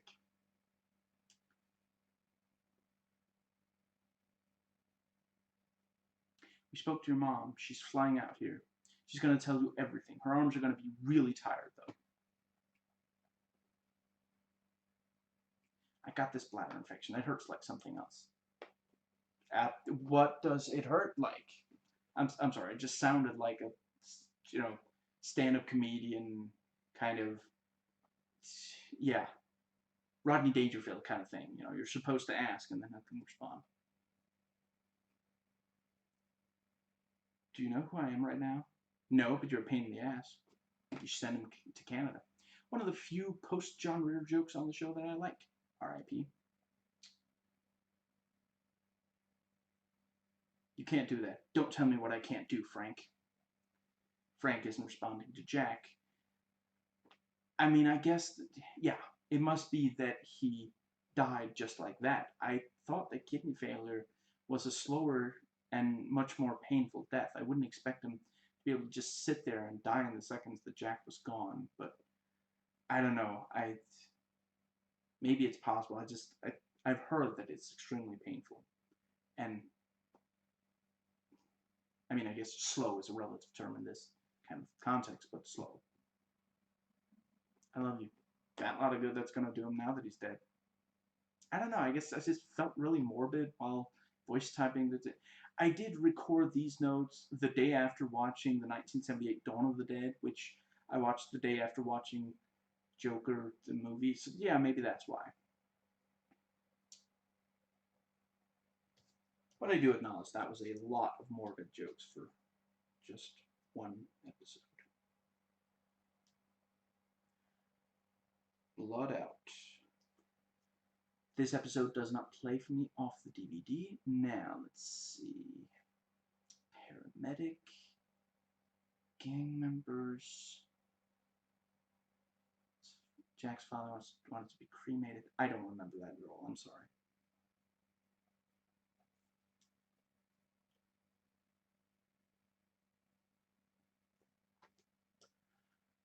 Patient X. A quote-unquote bad boy who isn't happy just to seduce women. He feels the need to destroy them to prove that they want him more than they want what I guess he would call cuck beta SJWs. So many things to tell him, but how to make him see? The truth about my past? Impossible. He'd turn away from me. So, she's the therapist. That's her office. What a twist. She turns to face the camera, fade, and she's gone. That is a lot of violence by the car. Every night is a big night.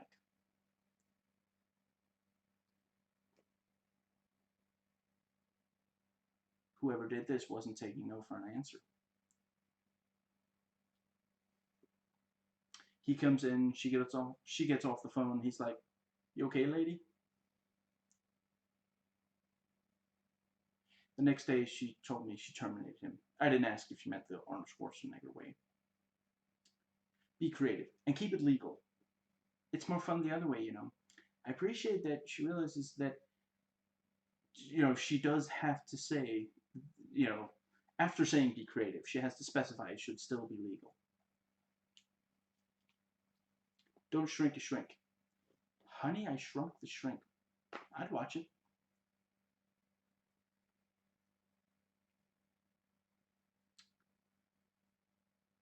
And Martin is on the phone trying to get a refill on the prescription painkillers. This is another episode where, with long sentences and complicated words, Rosalind Sanchez has to put all the effort into pronouncing them correctly, keeping a smooth flow of the sentence so there's no room left for inflection. She's a hypocrite. The more high and mighty people act, the more they got something to hide.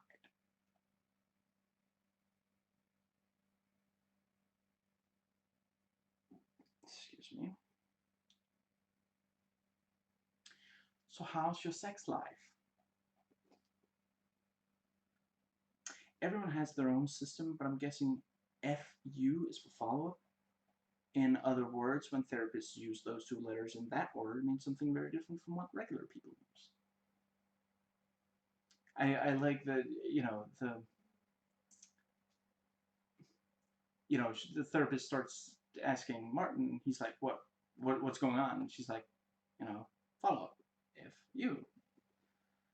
And yeah, therapist asks Martin about the pain medication. He gets slightly irritated, which is a withdrawal symptom.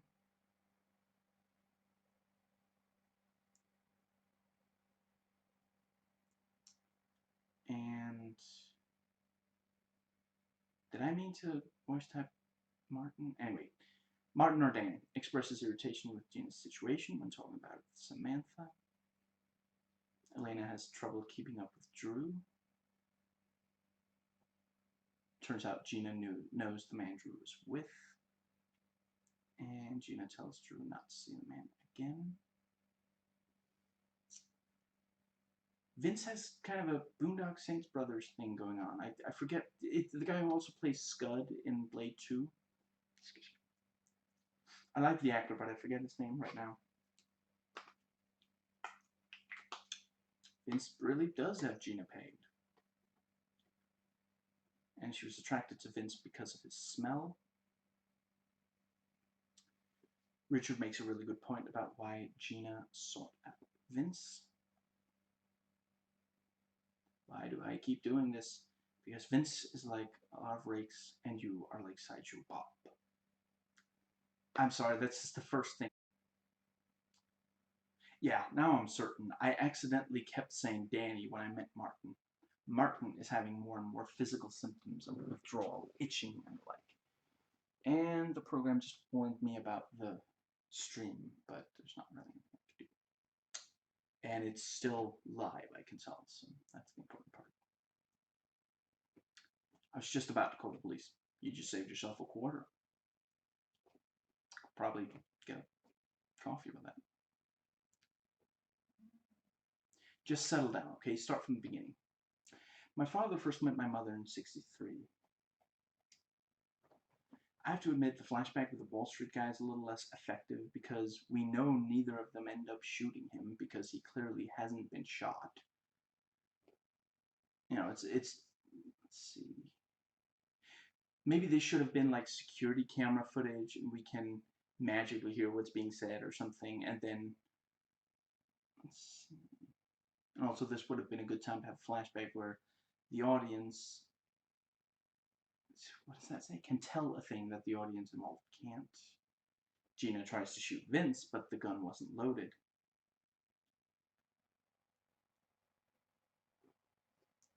Tried to kill me. What are you thinking? You going to Piggly Wiggly's? You gonna get ourselves some Skittles and 2 packs of Big Lead Chew. You betray me, Gina. I'm fed up with this world, just like all women do. That is how people like him think. Martin is very sweaty, and I believe that's another withdrawal symptom. Especially, and we know it's extremely cold outside, so yeah. Vince has a loaded gun and is pointing it right at Dawn. It looks like Gina is going to go down on Vince right in front of Dawn, which is, of course, exactly what Vince wants. At first, the voice typing got that as Vince Vaughn, which makes sense. And Martin goes to Gina's bathroom just to pour some water on his face, but he realizes that she has painkillers. Makes sense that she would, and he steals them, which is not good.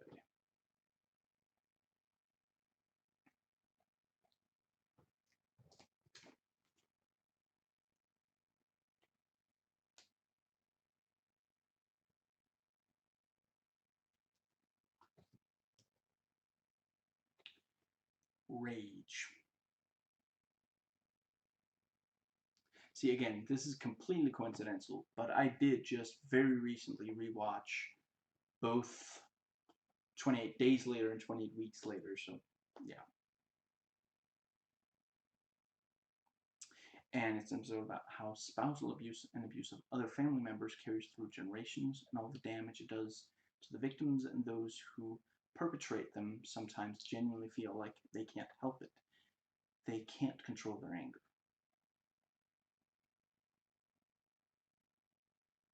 I'm Mitch, it's pronounced clueless, and Claire punches Mitch right in the face. I know I'm supposed to dislike that kind of thing, but man, is it satisfying. And Claire goes off on the punching bag. What's with all those crazy locks on your door? And there's blood on the towel. You're tougher than you think, Bella. You just gotta get that fast blinking under control. That's all. And stay away from hot teen vampires. So she's got a cynical side. Who doesn't? Well, there was that one guy who was a real optimist until he drowned in a half-full bathtub. She had her name legally changed to Claire Hunter. I guess she started hunting Claires. Yeah, I'm not sure you're supposed to let students shower in your home as a teacher. You want me to leave? No, she wants you to stay. This is a wonderful situation.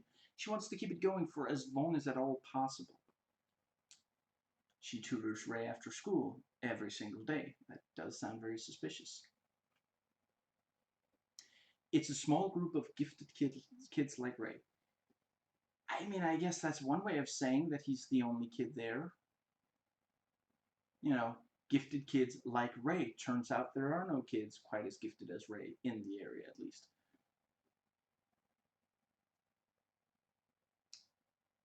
Danny jokes that it's romantic, and Samantha kind of snaps at him.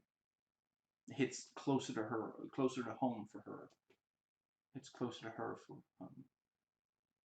So the man is Charles Harvey, her father.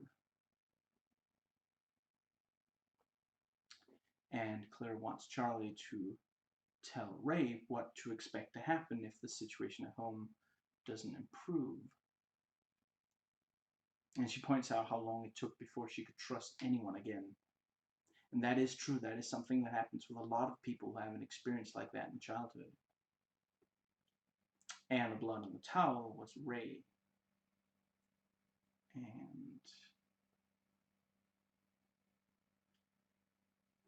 Dennis, Ray's father, is out looking for Ray and refuses to stay put for the FBI to meet him. Ray confronts Claire about the truth about her mother. Yeah, holy crap, that was not an accident, not even remotely. That was just murder. Like, he lost control of his anger, but he straight up just, wow. You really understand why Claire is so upset and anxious when dealing with Ray. She's scared that that's going to happen again. You know, this is maybe something where she spent years of her life, you know, going to great lengths to make sure to calm herself down, to tell her it's not going to happen again, because that's the fear that your trauma is basically, the mind, yeah, not quite being able to cope with, the ultimately we expect what will happen in the future to be at least somewhat dictated about what's happened in the past. So if something extreme happens, especially if it seems like it comes out of nowhere or it couldn't have been stopped, then we worry it's going to happen again. So she spent a lot of time convincing herself it's not going to happen again, because she can't relax if she's constantly worried. And then she sees that Ray is in that situation, so now she becomes extremely anxious that that's going to happen to him as well. And Ray says that it's not his father, it's his mother, and that actually is something that sometimes happens, and a lot of, you know, a lot of men related to boys and men related to it won't come forward because they feel humiliated that a woman is attacking them, or excuse me, or another man. And now when Dennis arrives and hugs Ray, it plays completely differently from before we heard that it was the mother and not the father. Otherwise, we would have suspected Dennis. Excuse me. It's the only way that she knows how to deal with things, and that's very often how it is. See, that's something I've said it before, but that's why I stayed with this show. You know, I gave up on stuff like NCIS because it always felt like they're so judgmental and moralizing towards people that are different than them. And this is a show that's much more progressive and actually has empathy for people. You know, this is not a story about if you have trouble controlling your anger, you're a bad person. It's a story about if you have trouble controlling your anger, you need to be helped to stop it. You know, otherwise you can just keep doing it and doing it and doing it. You know, and that is, yeah, a lot of people, they never do get help and they end up just continuing to do it. And that's not because they're bad people, it's just they don't know how to control it. And that's, again, what I talked about earlier about learning to control your temper and to recognize when something is your lizard brain reacting in a way that isn't constructive and productive, so that you don't, you know, that's one of the problems. I'm not going to get into a huge tangent here, but one of the reasons that Donald Trump was elected, one of the reasons that there are some people who continue to support him, is that he's good sometimes at appealing to the lizard brain. He makes people think that if they don't support him, things are going to keep being bad or they're going to get even worse. And a lot of people are in a bad situation. The problem is when they don't realize that appeals to their lizard brain is not going to solve anything. You know, no one logically believes that their life is going to get better via child separation and, you know, yeah, putting, you know, detention camps for asylum seekers. It's just that yeah, like I said earlier, it sometimes when you're in pain, it makes you want to hurt someone else because you don't know how to stop the pain. So you just want to inflict pain on someone. You know, what's that saying? That hurt people hurt people. Excuse me. Excuse me. You know, unlike what you might think, that's not like just repeating you know, an order or suggestion. I think it's time you stop making excuses for your, what's that, life? Yeah, wife, it must be. Vivian points out that the mother doesn't seem very concerned about her husband abusing her kid. And Vivian points out about that riddle, you know, I can't operate on, you know, this is my son. My childhood was no picnic, but I never used it as an excuse to beat my son. Don't scream at me, Pamela. I don't like it. Ray is with his father. Ray and his father both tell the same story. Ray stood up to you and you punched him in the face, like you have on many occasions. And Claire almost hits Pamela, sees her reflection, and thinks of her father shooting her mother. So again, you know, we, the audience, see in the flashback something that the person, you know,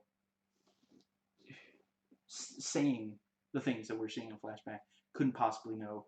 But this is it's a deeply compelling, yeah, you know, that's the thing, you know, after all this you know, at the start of the episode, it seems like she's frustrated. She's trying to protect, you know, I mean, when you see her punching the bag, you get the sense that it's sport or it's self-defense. She doesn't come off as someone who wants to hurt people, and this is how she controls it.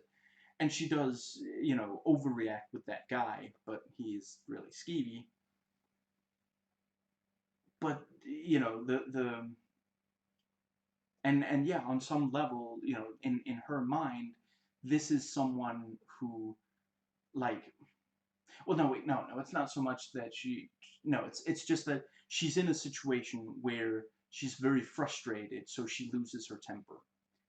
But yeah, you know, with Pamela, it legitimately is, you know, she she's furious at Pamela for doing that, you know, and she almost hits her. And Pamela, like many people who use violence against others, she can't actually, you know, she doesn't just like, you know, try to defend herself. She cowers from it, and yeah, the it's really really great. Again, this could so easily, yeah, a show like NCIS would not have had the empathy that this episode does. Claire confronts her father, and after Claire tells him she's not going to come back to him, he shoots himself. You know, it is that thing, you know, he only knows violence, you're only going to get hurt. To, again, quote, yes, I did very recently rewatch. I guess I shouldn't give away what movie that is, but yeah, I did very recently rewatch it. That's why it's on my mind. Now, let's see. Vivian reassures Claire that she did help Ray. So this marks another episode where an adult is too close to a child, and it turns out that despite the initial and reasonable suspicions, it is not pedophilia or the like that's going on.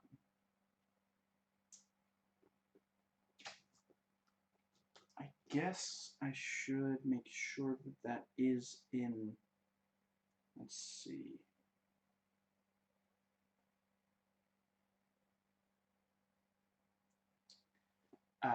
What was I gonna, hmm. Hmm. Right. So, pedophile, no, obsessed.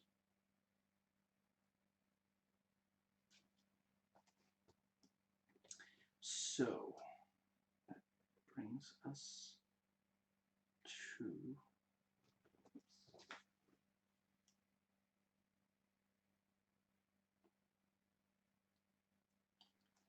odds or evens, which I'm not sure how you cheat at.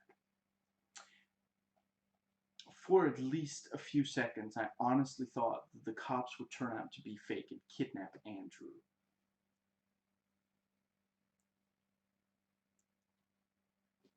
Can't spell. I told you before, it's not fair if you MST3K yourself. The opening credits promise Nick Chinlund. Excellent. I love him both Con Air and Ultraviolet. I'm not making excuses for the movie Ultraviolet, but you gotta admit he makes a fun villain. Excuse me. Martin throws the painkillers in the trash after almost taking some more. Martin points out about the misspelling, and then Samantha and Elena bust his chops.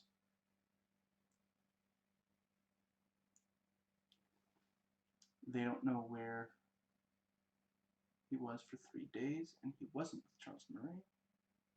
It's so weird to see Nick Chinlund, what's this, not be a, I can't tell what that says. Anyway, yeah, you know, he seems like basically a nice guy here working at the auto garage. So he catches Andy stealing and says, you can have the money as an advance on your pay. Man, he is very, very nice guy. And Samantha also wants to know about the stripes, and Elena tells Jack. Having some more back issues.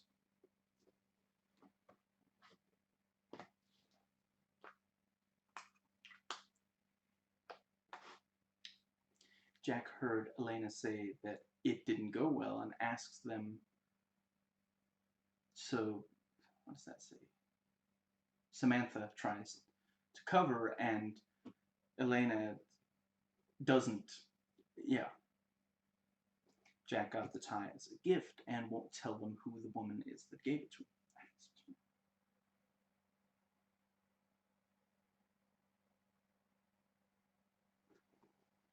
Now, I am aware that that's not. Anyway, they get a recording, and the woman, yeah, the woman was raped, says that Andy did not rape her, and he walks up and says, "Just tell them I'm innocent." Jack goes to Tokyo. Excuse me. Hey Jack, get off okay? Asking about his sex life seems a little personal, Martin. Andy probably confessed to cover up for one of the other Marines. And, you know, you wonder if it's maybe auto garage guy. Martin's having trouble suppressing his need for painkillers, but the garbage can has already been taken, so the pills are no longer in his garbage can, and tries to find the garbage can from the cart. I honestly thought that he got caught checking the cart, but yeah, and then I wondered if maybe there's a security camera and he'll be confronted about it later.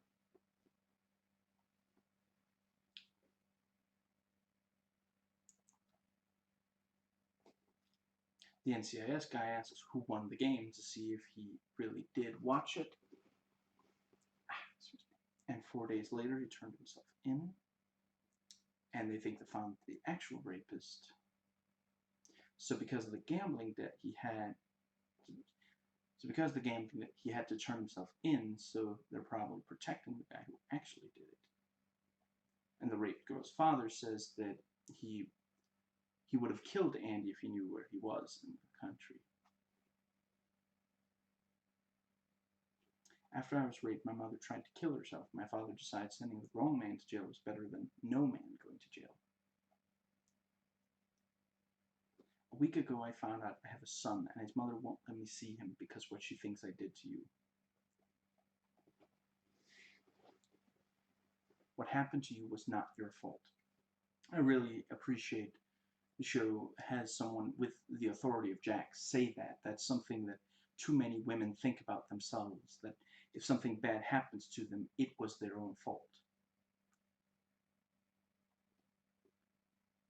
So she's the mother of Case, and he briefly sees his 5-year-old, having believed for 5 years that she miscarried. And Susan seems to confirm that it's her husband's handwriting, and cuts to commercial. Honestly, the bad spelling kind of made me wonder if it was Case who did it. Officer Sheffield have anything else to say? Yeah, he asked if I had seen Fran Fine anywhere. So the auto garage guy was the rapist, and yeah, ultimately Nick Chinlund is yet again playing a bastard. And his body's in the oil drum with the ring on the finger near the top, so it's easy to identify. And they point out that if he doesn't confess to the murder, he'll be extradited to Japan. Andy must have really trusted him to turn his back on him. That I completely forgot to set this to silent. Excuse me.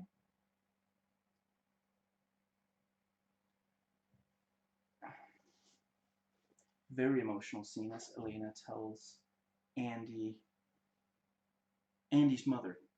And honestly, when Rosalind Sanchez isn't saying anything, when it's just her face acting, she's not half bad. It's like, you know, Lindsay Ellis pointed out about Arnold in True Lies. You know, some of his best acting is when you can see especially his eyes. Even when the ski mask is on, he's got, yeah. Does it get any easier? Unfortunately, yes.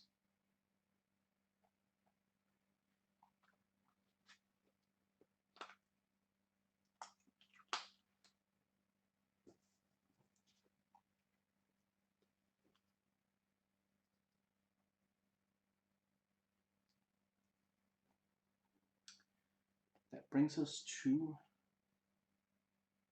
the stranger, or as I shortened it to for the paper where I write down the time codes, TS. I realized that since it's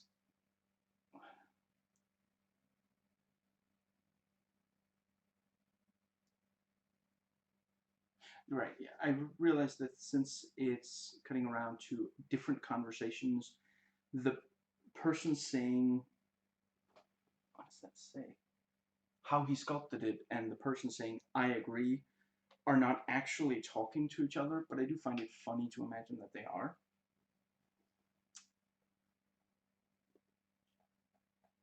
You think you can just walk away from me like that? Now she's definitely running, not no, she's definitely running, not walking. So the woman that gave Jack the tie was Mary Elizabeth Mastrantonio. I like that kind of, you didn't really see coming that they had started dating. The first episode they shared, she was angry at him for, in her words, treating her like a suspect.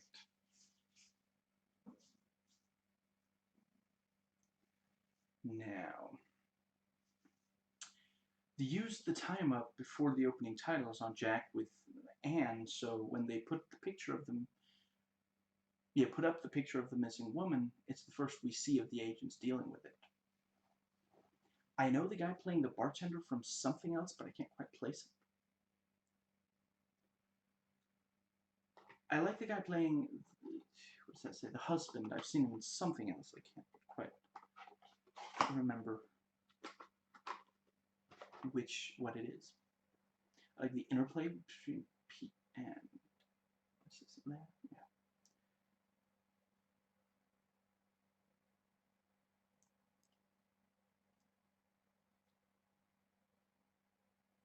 Brings out a gun. That settles the argument pretty quickly. And the gun is missing. It's gone, McCready. And nobody remembers Leia at all, but it's okay because I remember my lines and I'm able to recite them with absolutely no emotion whatsoever. And the husband's clearly distraught and accidentally breaks the glass part of the coffee maker. To be fair, that was definitely sugar glass. Leia seemingly caught her husband cheating instead of going on a hunting trip. And the waitress was murdered a week ago. She was shot with a 9mm pistol, and the missing pistol is also a 9mm. He is loving the hunting story.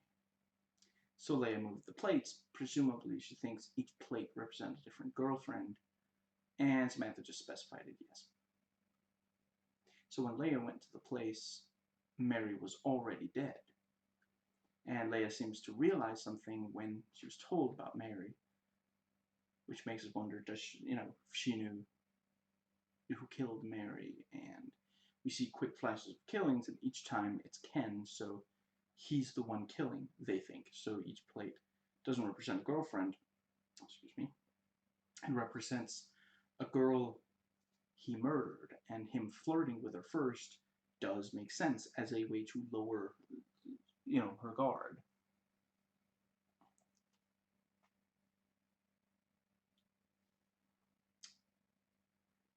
I'm going to go see if I can find a connection between Ken and the art gallery, because I so badly want to get out of this room that I would throw myself through one of those plate glass windows if I had to. Anne confronts Jack about following procedure. I'm not going to put my agents to work making those calls. Then I'll use my agents. Walked right into that one, Jack.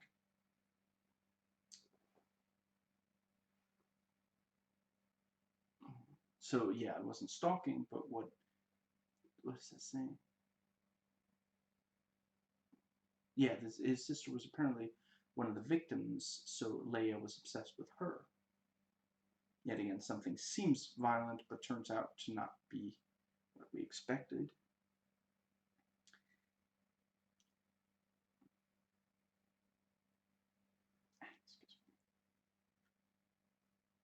What does it say? Danny and Martin argue over whether Leia, believes Ken is the killer or not. Anne continues to have issues with how Jack handles the case. I'm Vivian. Leia sent me, and she claims to work at the shelter, and both of them have been treated badly by the husband. Leia says she'll disappear for $50,000. And Leia was crying in her room, so she probably found conclusive evidence that Ken is the killer. And Ken realized they were investigating him, so he stopped cooperating and got a lawyer. Ken called the shelter to check if Vivian works there, and because they routed it to the office, Lena claims she does. And Vivian tells Ken, what does that say? It's a killer and friends Pete. Oh, Leia knows. See, I said Leia knows when I voice typed this, but for some reason it came out as Leonardo's. Yeah. Vivian arrests Ken and he realizes he was tricked.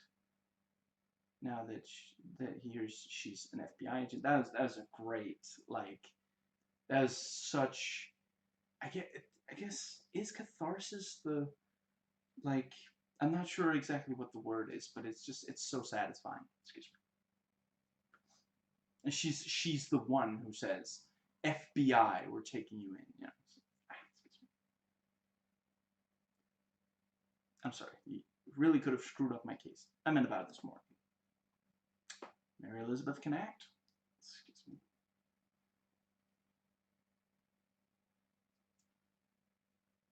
I want to be with you, even after today. Oh, I actually forgot about today. Oh, hell no. Get out of here. Anne wants to leave at the same time as Jack, even though that means people will for sure know they're together. So they're simply going to let Leia disappear since she has her son, and obviously she's not going back to Ken. And really, I'm not entirely sure she's broken any laws at all, and certainly if she has, it makes sense, given she was trying to figure out if her husband was really a serial killer. But yeah, you know, she is one of the parents of Ken. It's not... of Pete, sorry. Oh, wait, is that, like... Okay, yeah, it might be illegal to take your kid away from the other parent, but they're going to allow it.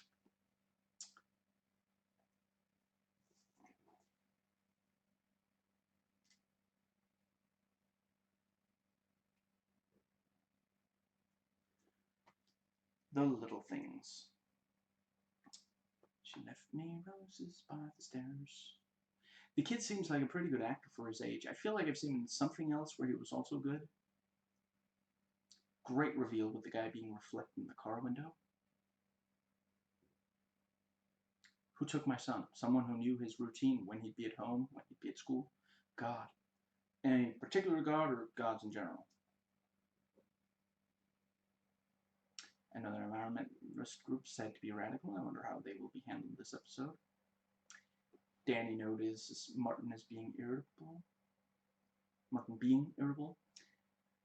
It does seem suspicious that the father still hasn't arrived. So the father received a video of Ethan 15 minutes after he was kidnapped. Jack gets a lot of useful information out of the 11 seconds of video. He's been in Oregon for the past 3 days, living on top of a giant redwood. So they're going with crazy hippie tree huggers as the depiction of environmentalists. Another person saying that Jim has been acting weird recently.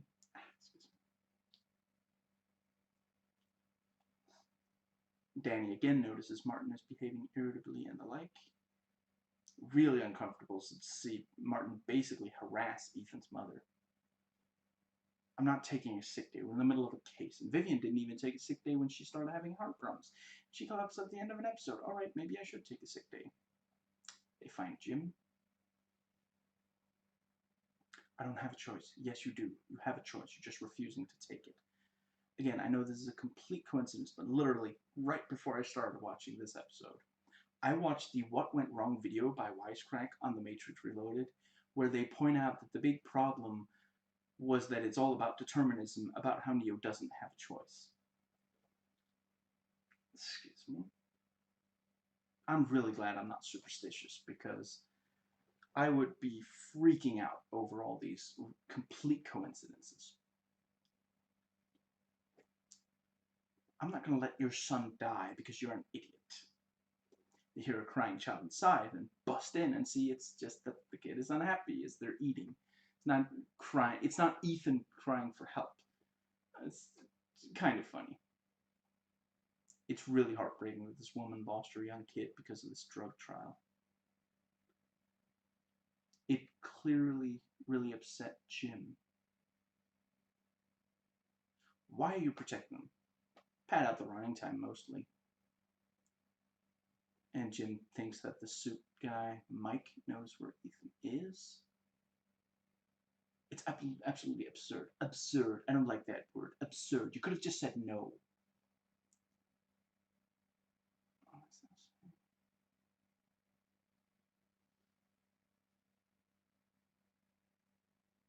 And as is the case with other people, he only started caring about the thing when it seemed like it was similar to something that hurt himself or those he cares about.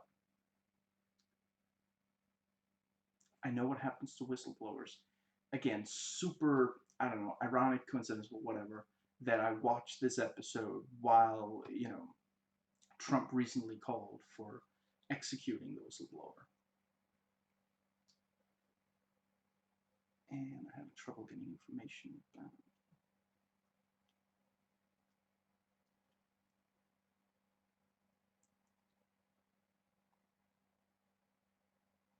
it. And again, they prevent a guy from getting a lawyer and threaten.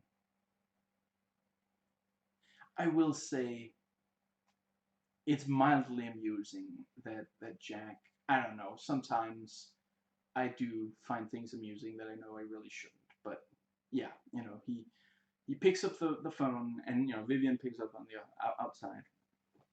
Clear the floor. And then he hangs up, and Vivian's like, what?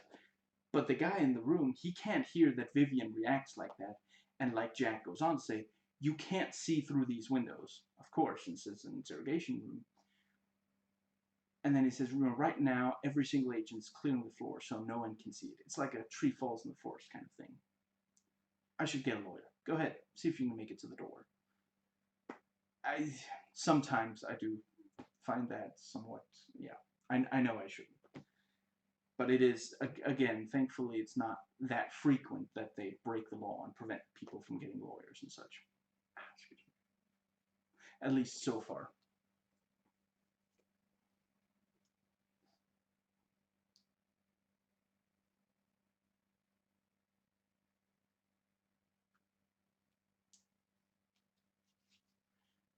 Oh, that's, yeah.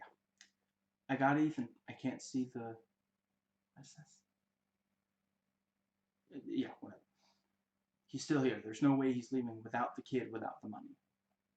Danny tries to convince Martin to wait for backup, but he approaches Ethan, which was, of course, exactly the I hoped would happen. And Danny shoots the perp. That's the word that he keeps misunderstanding. It went for pub, it went for purpose, but not perp. Just in time, but almost gets shot himself, and clearly Martin made the situation a lot worse with his lack of impulse control. And Danny says, I know what an addict looks like. Excuse me.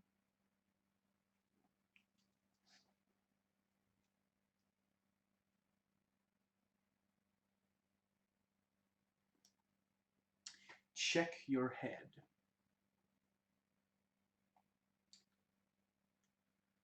Where it's at, and, you know, zombie. The first 20 minutes of this episode would not play for me. You're telling me that Hero from the show Heroes is a bad guy, and this show makes fun of his pronunciation like that show did. Excuse me. Wow, before Heroes, Hero really was a jerk. Excuse me. What the hell is that for? It's not for you, I promise. Reassuring, even if it's not an answer, I guess. And also I had to skip from 24 minutes in to 30 minutes in. Isn't that special? And all three agents get coffee. And it wouldn't play the last 2 minutes or so, but, you know, I saw them, you know, the people meet back up and such. Years ago, I read an IMDb review of this particular episode where the guy pointed out it's kind of comedic. And I have to say, the main cast do really well, considering the show is normally not particularly comedic, but yeah. And I can maybe see how some people might find it a frustrating episode because it is, you know, some of the characters are making kind of, you know, kind of annoying jokes and such. Like when Jack goes up and she's like, I've never been a lesbian before, neither have I. Although I did once have this dream, and it's, yeah, okay, it's, you know. But, yeah, ultimately, I mean, I can't say whether or not it's frustrating to watch because I wasn't able to watch, you know, I was able to watch less than half of it, but I do definitely give props to the actors for, you know, it is not easy. Comedy is one of the hardest genres to get right, and they did really well.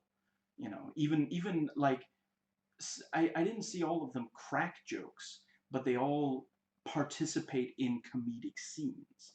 All of the agents. So the yeah, you know, that is, it's it's a very fine line. It's very difficult to get that balance right.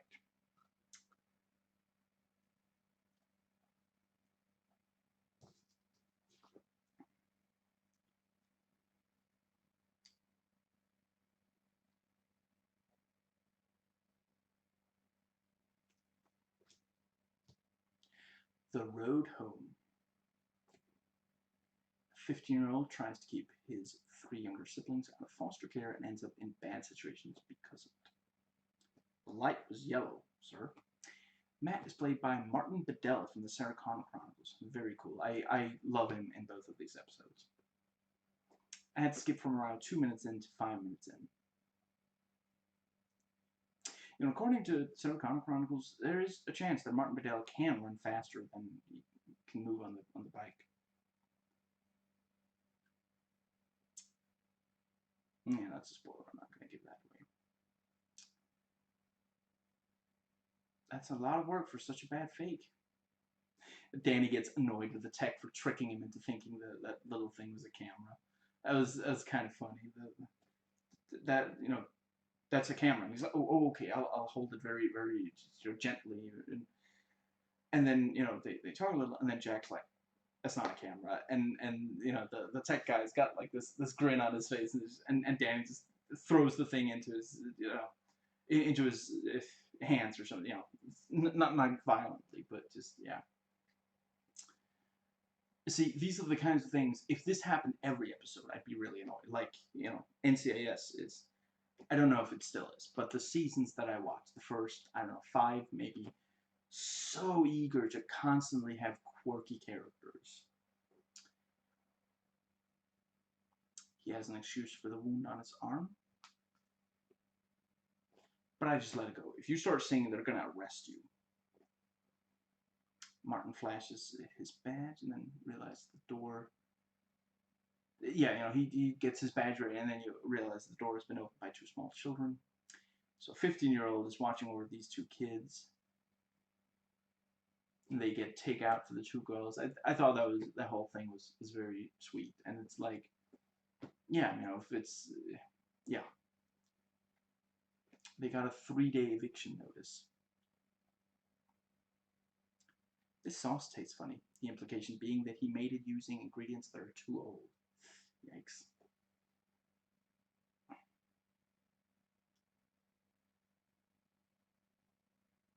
And I mean, clearly, you know, I don't know if he's necessarily doing the best job, but he's clearly trying to raise them well. You know, it's like, yeah, you gotta eat though. you know, and then he's like, no, you can't do. I've told you, don't do the what's it called? Don't do your homework at the table. You know, these are, yeah.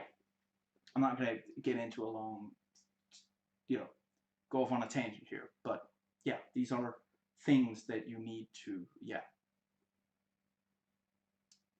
So that's how he got the cut on his hand. So who's going to call social services? Yeah, that'll definitely improve the quality of their lives. Just make it absolutely clear. I'm not saying the show, you know, I am saying the show knows that. I'm not, you know, I'm not criticizing the show for not saying it. Man, he really trusts Matt to react like that to him showing up outside of hours and admit he didn't expect him to be there. Very fortunate for the agents that he touched one of the locks so they can dust for prints. And Martin grabs the guy by the throat, threatens him with the switchblade. Samantha gets him off him. Good dramatic zoom in on the whiteboard as Matt is added to the suspect list and cuts to commercial.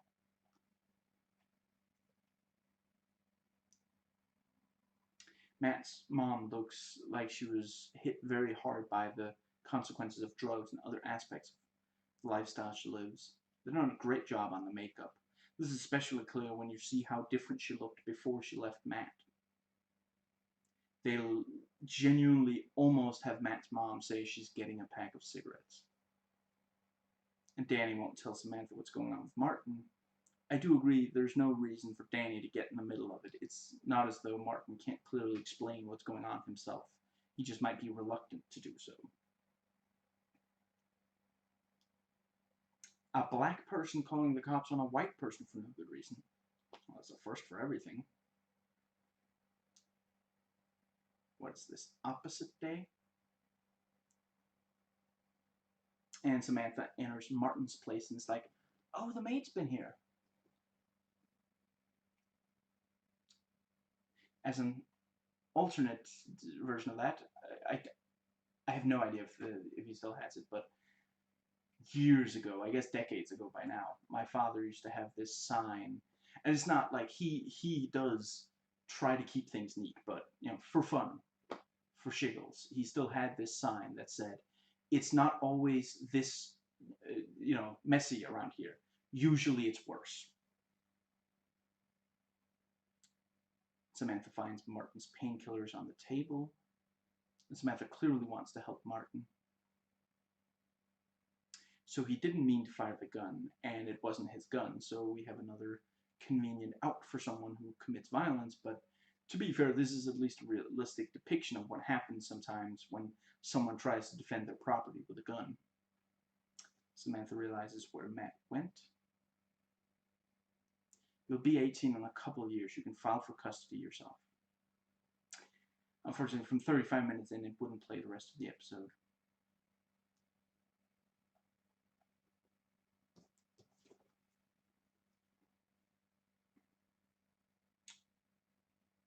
Expectations. And unfortunately, this episode will not play off the disc. And that's again just immediately when I just hear that word, I think of, do you think I care about anybody's expectations? Okay, so something about HIV. Yeah, I do not remember this episode at all. But I will just briefly add that it sounds in very bad taste to have pregnant HIV, disappear. More than this, and this episode does not play off the disc either. Let's see real quick. It does not. Yeah, I don't remember this episode from reading the plot.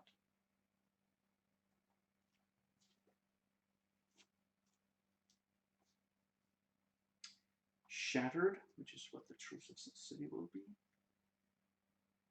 Getting kind of creepy vibe off the guy who says he has to close up.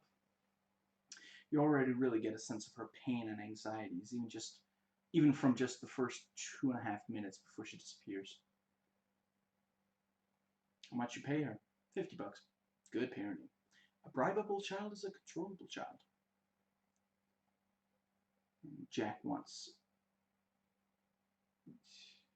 yeah, Katie to meet Agent Cassidy.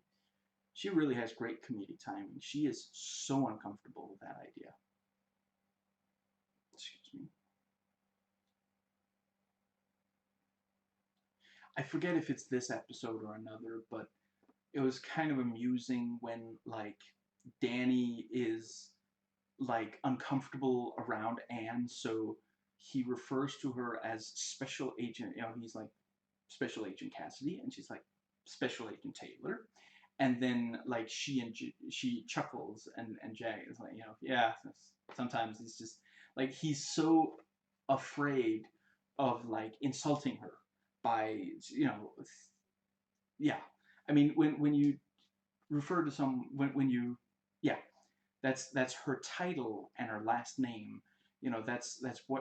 That's how subordinates talk to their superiors. When really Anne would almost definitely be fine with him calling her by her first name. But yeah, a decapitated rat in her locker. That's disgusting and reminds me of that one part of Silent Hill 1.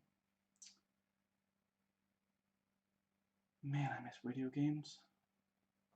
As soon as my wrists are better, back to video games, definitely. See, when she's just playing disgusted about the rat, Rosalind Sanchez is convincing. It's not that she can't act. It's only when she speaks that came out wrong. Anne tries to get out of dinner with Katie. You named the rat? Good thing Danny clears up that misunderstanding, or they'd be very concerned about that. That's legitimately funny. Yeah, I'm afraid I don't remember the exchange as such, but yeah, it's like, what's that name mean? Oh, it's the rat. You named the rat? And it's just, no, it's yeah. There's something very wrong if you name a dead rat. Yeah. The rat wasn't even my idea. He was juicing. No, my brother wouldn't. My brother wouldn't use steroids. Oh, is that what that means? No, I meant he was really into orange juice. Sam really takes control when the steroid dealer, who kind of looks like Bradley Cooper, refuses to talk. Discount Bradley Cooper believed that Kelly was using steroids. I mean, I'll grant that it's a rat, not a raccoon, so it's not, direct one-to-one, but still. $400 for dry cleaning? I don't know how much dry cleaning costs, but that certainly does sound like a lot. Is it dry cleaning for the entire hockey team or something? So she's a kleptomaniac, and she's stealing like she's never done before. You gotta be careful about joking around with kleptomaniacs because they're always taking things literally. Obviously, stealing isn't okay, but I've always thought, why is the word maniac at the end of that? Like, and some people do also just use, I mean, just saying klepto is basically slang, but yeah, just, like, it seems a bit extreme to call someone a maniac versus, yeah. And ask why Jack still wears his wedding ring. I feel like I've seen, was it McMurphy and something else, but looking at his list, I don't know. Maybe it's just, he reminds me of something. He has a Stephen Dorff thing going on, so maybe I'm thinking of that, yeah. Because of what happened to Jason. It's because of you. So Pete kicked her out of the house so that they don't find her before the episode's over.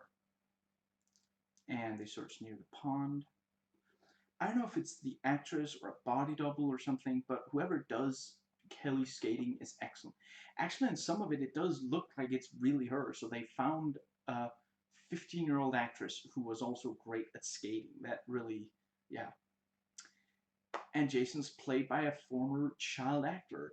Did he not want a bigger role, or was this just, maybe he was no longer getting a lot of good work or something? It was like, yeah, like he's been a lot as a child, and I think some of it I liked, but he's not even, like, on IMDb, you actually have to click full cast and credits to see his name at all.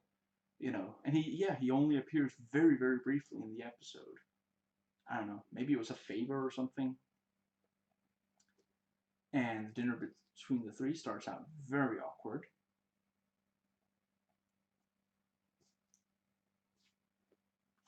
There we go. Requiem. Yeah, there definitely seems to be something up with Ted and family. In the interrogation and in general, Johnny really is sleazy. Damn. A nun working in a Catholic school saying that means it must be shocking for her. I wish I knew, but the writers do have to fill 40 minutes, so. No, it's not about you. She just blew his mind. Excuse me. So technically, the flashback of the gun in the glove compartment shows the audience something that the guy telling the flashback didn't see. But he does figure out that that's what happens since she's gone and the gun is gone. Danny and Jack appeal to the kid about how they lie as well. Intense flashback with the shooting and chasing. Couldn't really see him, just Dylan and the other man, the man on the ground, the murderee. And he gets to look through yearbooks just because he claims he's interested in the school, but he does show up with a kid. I mean, they can't suspect every single person. Hey, Kevin, can I ride on your bike? Don't tell me what I have to do, John. We're headed to Montreal, so meet me there. Where are your kids? They're over there. I asked them to please come back down if they heard repeated sounds of shooting. So Ted shot the assassin. You are a Chinese, Dad? Food, not people. Before Jack said classy, I was gonna. I guess maybe I just remember it from having watched it before or something. And Jack assaults the blonde mob guy and pulls his own gun on him. I gotta say, I'm afraid I currently am blanking on his name, but I really love that actor, and he's played such different characters. Like, I want to say on Lost he played Jacob. On Dexter he played Rita's old the father of Rita's first two children. And I mean, I can't say what he played, but he was great on Supernatural. In what I saw of him, I don't know how much he's on, but I really loved what I saw. Yeah, he really disappears into roles. Yeah, and he's in what's it called? David Lynch's that movie, Mulholland Drive, I want to say.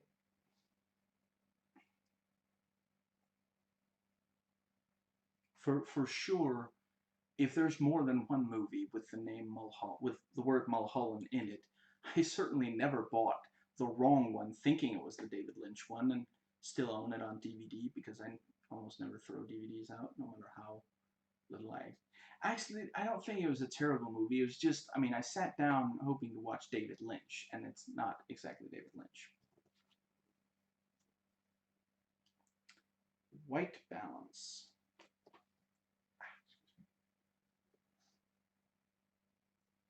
Now, yeah, the only way for me to watch this episode was to skip past the first sequence where we see the person go missing, go directly to right after the opening credits. So if I say anything here that makes no sense based on what happens in those first, it's because I haven't watched that for years.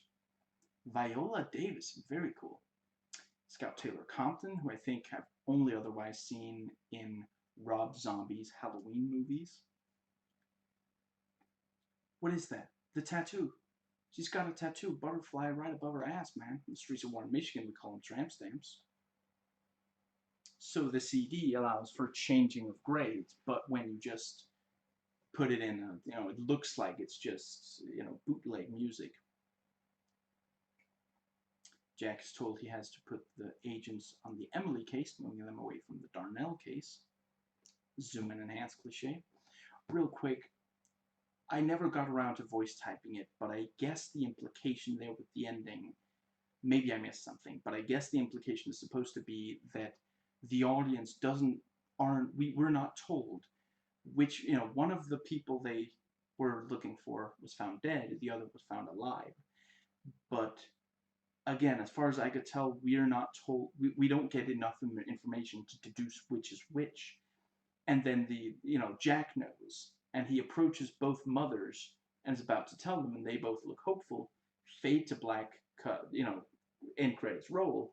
So basically, the way I see it is, it must be that the episode wants the audience to sit and reflect on whether we feel that, you know, if we, if we think, let's hypothetically say that, and let's say if I sat there thinking, ultimately, personally, I just didn't really decide which I figured was, but anyway, let's hypothetically say that I sat there and I thought, okay, maybe the black guy was dead, but the white girl was alive. If I take any, if I find any relief in that, then it means that I think that the white girl's life was more important than the black guy. And I don't, yeah, I guess vice versa, if it was the other way around, yeah. But yeah, personally, if that is what they're going for, I think it worked. Another really good, I don't know, maybe I will at some point just sit down and actually review it. I don't know if I feel qualified, but, and I'm always, whenever I refer to this, I guess it's pronounced thesis. In English, it's known as thesis. In other, it's known as snuff. It's, was it the first? I think it's the first, at least like full-length feature. Yeah, I think they made shorts before that, but the first full-length feature made by Alejandro Amenabar, who, probably most well known as the director of The Others, starring Nicole Kidman, produced by Tom Cruise, I want to say, which is part of why she's in it. And he directed Open Your Eyes, or Abra las, Abra los Ojos, I believe I might, is it Los Ojos? Anyway, the original movie that was remade as Vanilla Sky.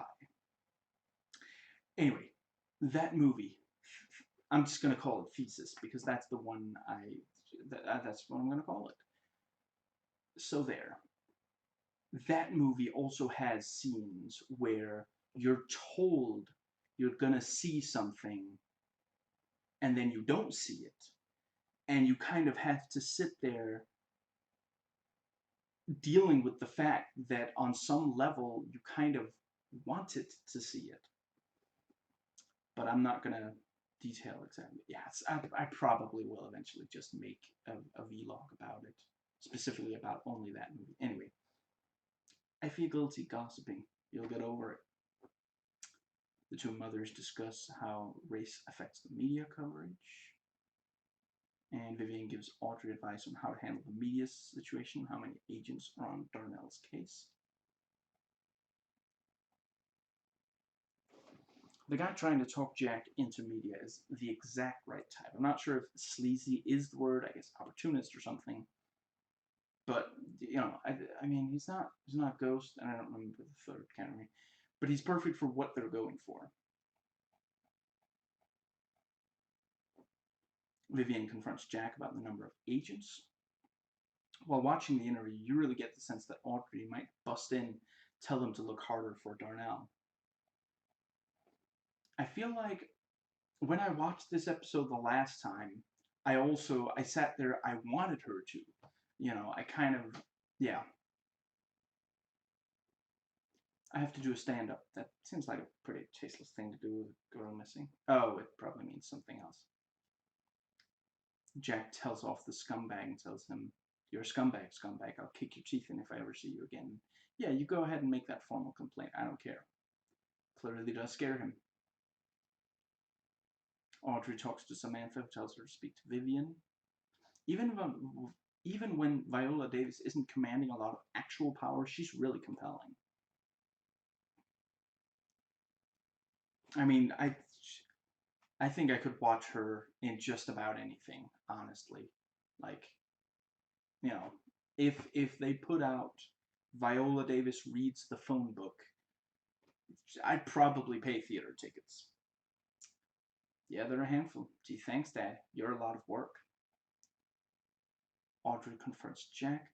Holy crap, Viola is compelling. Viola Davis is compelling. You know what the situation here. My black son's life isn't worth the same as that white girl's. Guy claims he didn't have to pull a gun on Darnell. Darnell confronts his father. His father tells Darnell it wasn't his fault that he left, it was his own weakness. Which again, you know, the too many, you know, yeah.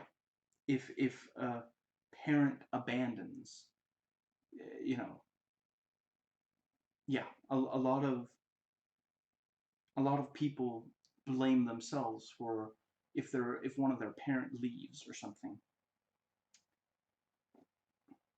So the money was so that Darnell could help his father. And we see a flashback to Miles trying to sell Emily's virginity.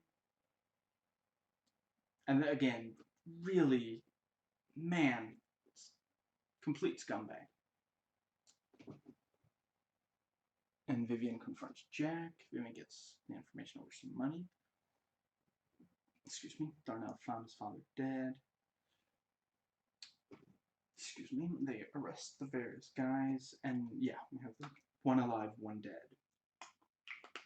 And since I already talked about the ending, we're gonna go ahead and move on to the final episode.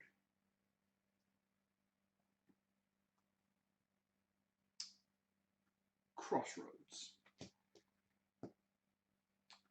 You know, for one of my videos, this actually isn't that long. In media res, very cool. He's always in a ski mask, so they think this guy's a bank robber or something, and he does seem like he's guilty of something. He definitely isn't. He certainly is in a hurry to get out of there. Someone starts shooting at them. Okay, this is definitely a finale, way more intense right off the bat than a usual episode.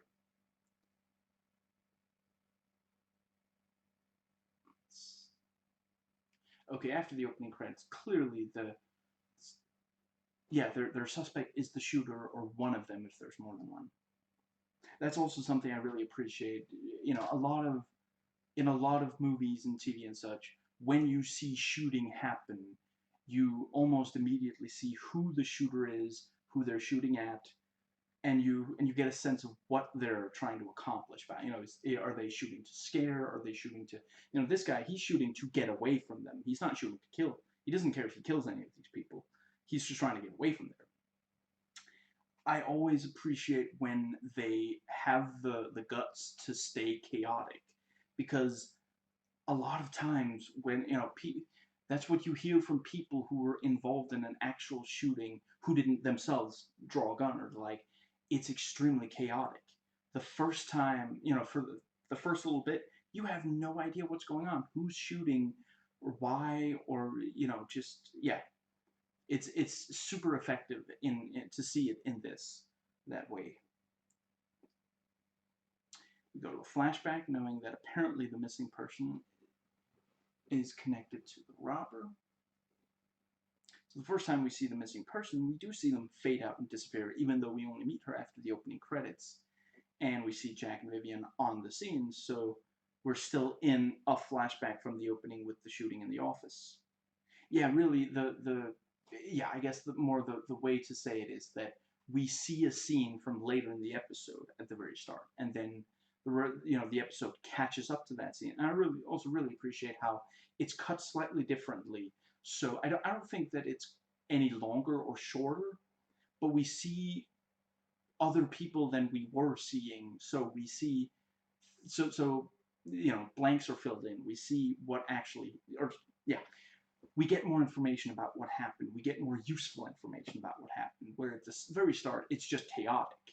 but then we see some of what happened, and when you see Anne walking towards Jack and she picks, she holds up a document and like points, you get the sense that that's a signal, and the robber isn't stupid. He realizes it's a signal too.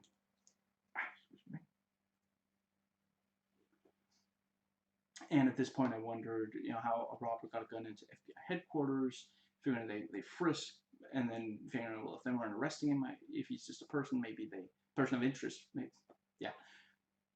I didn't see where that sentence was going when as I was reading it out loud. A person of interest, maybe they don't frisk, but then I later noted they probably have, like, metal detectors or such. Excuse me. It's uncharted territory. Okay, so they're probably talking about that the date where Kate was there went poorly, but it does sound a little like they're talking about some kind of sexual experimentation or something.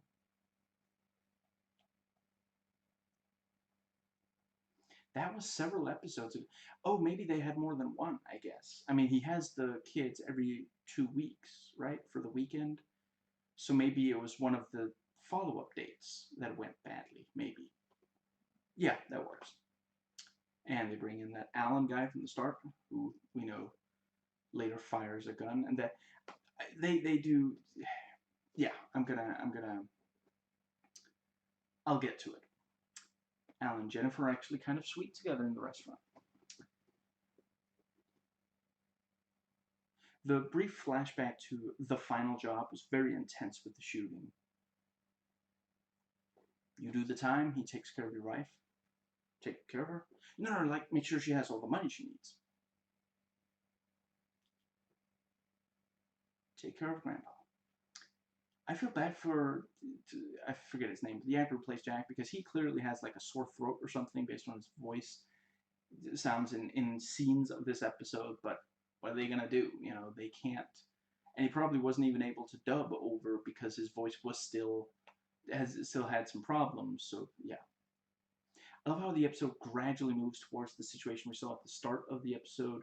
Now we're all the way up to Alan looking through the mugshot, so it's like they could very easily get there much quicker, much sooner, but they build towards it. They let it be a thing. I really appreciate that. Alan closes the book on the mugshot, so now we have caught up to the start of the episode. Now everything that, yeah, that was literally the very first thing we saw in the episode was him closing the mugshot book and saying, "I didn't recognize her. I didn't recognize any of the, yeah."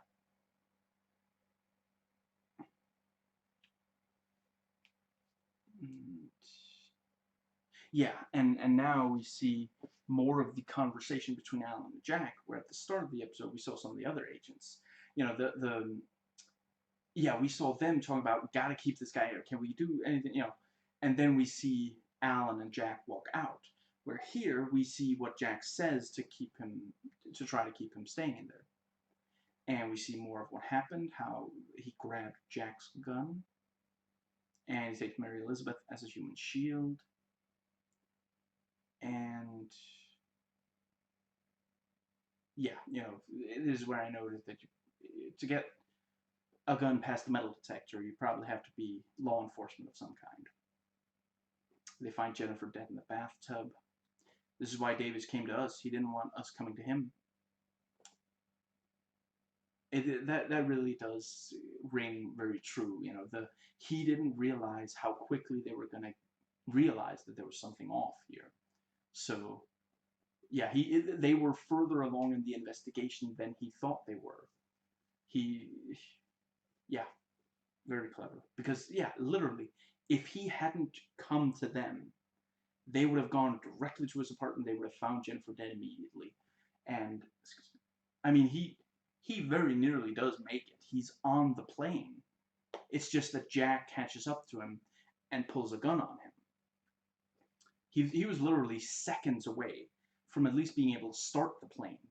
And then, I don't know, that kind of plane, I don't know if Jack would be able to shoot it, to stop it by shooting it, or with just a handgun, I mean.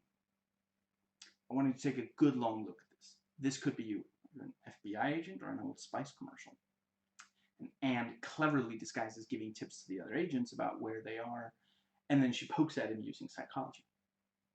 Communicating with your team. What do you take me for? I was never one for subdermal implants. Too invasive. Ran out of memory. So Anne is pregnant with Jack's child. Jack is, of course, worried about his unborn child as well as Anne. Excuse me. Jack is stunned at the office now being a crime scene. Place never looked better. Martin talks to the former partner.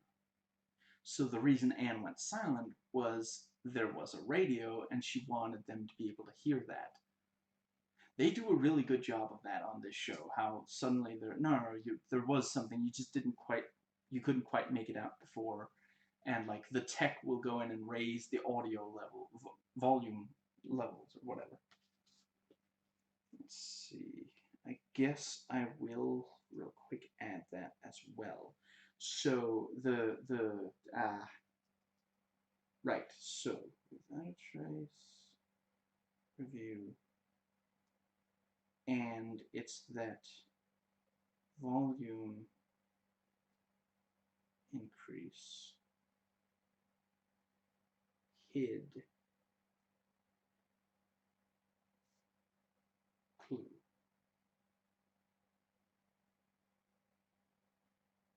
Well, revealed, hidden, whatever. It doesn't need to make sense when I write it down. It just needs to make sense when I write it into the actual notes. They found the car, but the guy in it is clearly not Alan, so the guy is there as a decoy, and you see he's like eating a sandwich or something. Alan gave him some money, and and he spent that on a sandwich in return for sitting in the car, so that they would run up. If the car was just empty, they would just move on. But they see someone in the car, they assume it's Alan. Was he also wearing the coat, maybe, or something? And Jack calls Alan's bluff and shoots him when, and so Alan shoots at him, and Jack shoots Alan. Anne wasn't in the plane. It's a clever little, because you can't see, if Jack said, I don't see her, I need to see her first, Alan could just say no, and Alan dies before telling Jack where Anne is. Elena finds Anne thankfully alive. I'm really glad the show didn't kill a pregnant woman, but the fact that it makes me worry that it might is still a bad sign. I don't know. Anyway, so since I was not able to watch the season opener, I could not say if that was a great opener. But this is a great finale and a great season. And yeah, I'm not gonna get too much into. I think I've said all I want to about Rosalind Sanchez's performance in the episodes I've seen so far. Performances? Whatever. How she's been in the episodes so far. And yeah, maybe she does way better in season 5. If so, I will talk about that in season 5 thoughts. And I'll probably also talk about in the actual review when I get there, a couple of months, when I've done all the season thoughts videos. And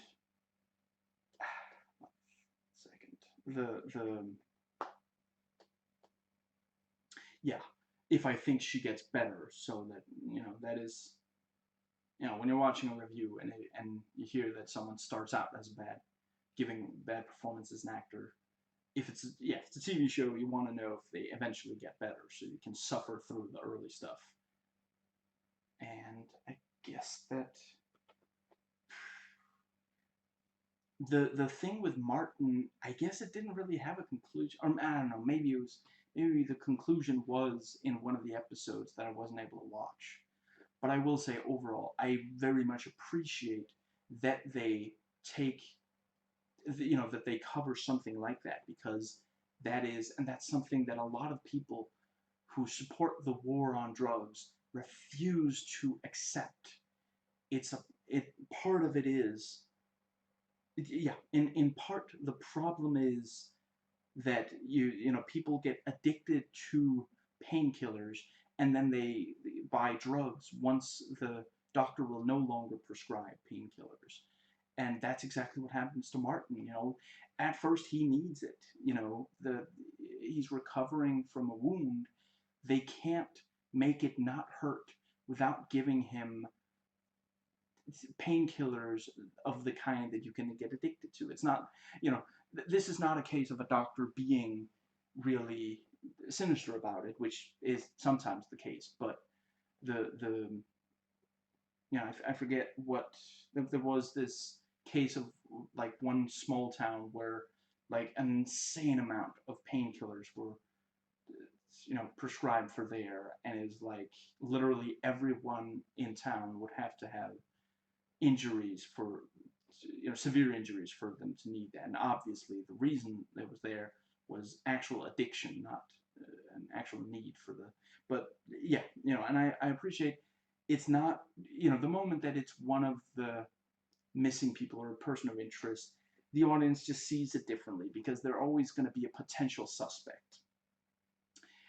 Sometimes someone will end up a potential suspect after the first episode they're in. So you can't even be sure that they're not a potential suspect when their first episode ends, you know? So, yeah, having it be one of the agents means something. We it hits us in a different way. You know, same as when they, you know, when we hear about Danny having been a drug addict when he was younger, and you know, having been in a bad place, and yeah, you know, stuff like that. And yeah, with Martin, a lot of people end up addicted to painkillers after, for example, being shot or being in some kind of accident that means they have to take painkillers. You know, where it isn't, you know, sometimes when you have something that's very painful, you know, it's not painful enough to qualify for painkillers or whatever, or at least that strength of painkillers.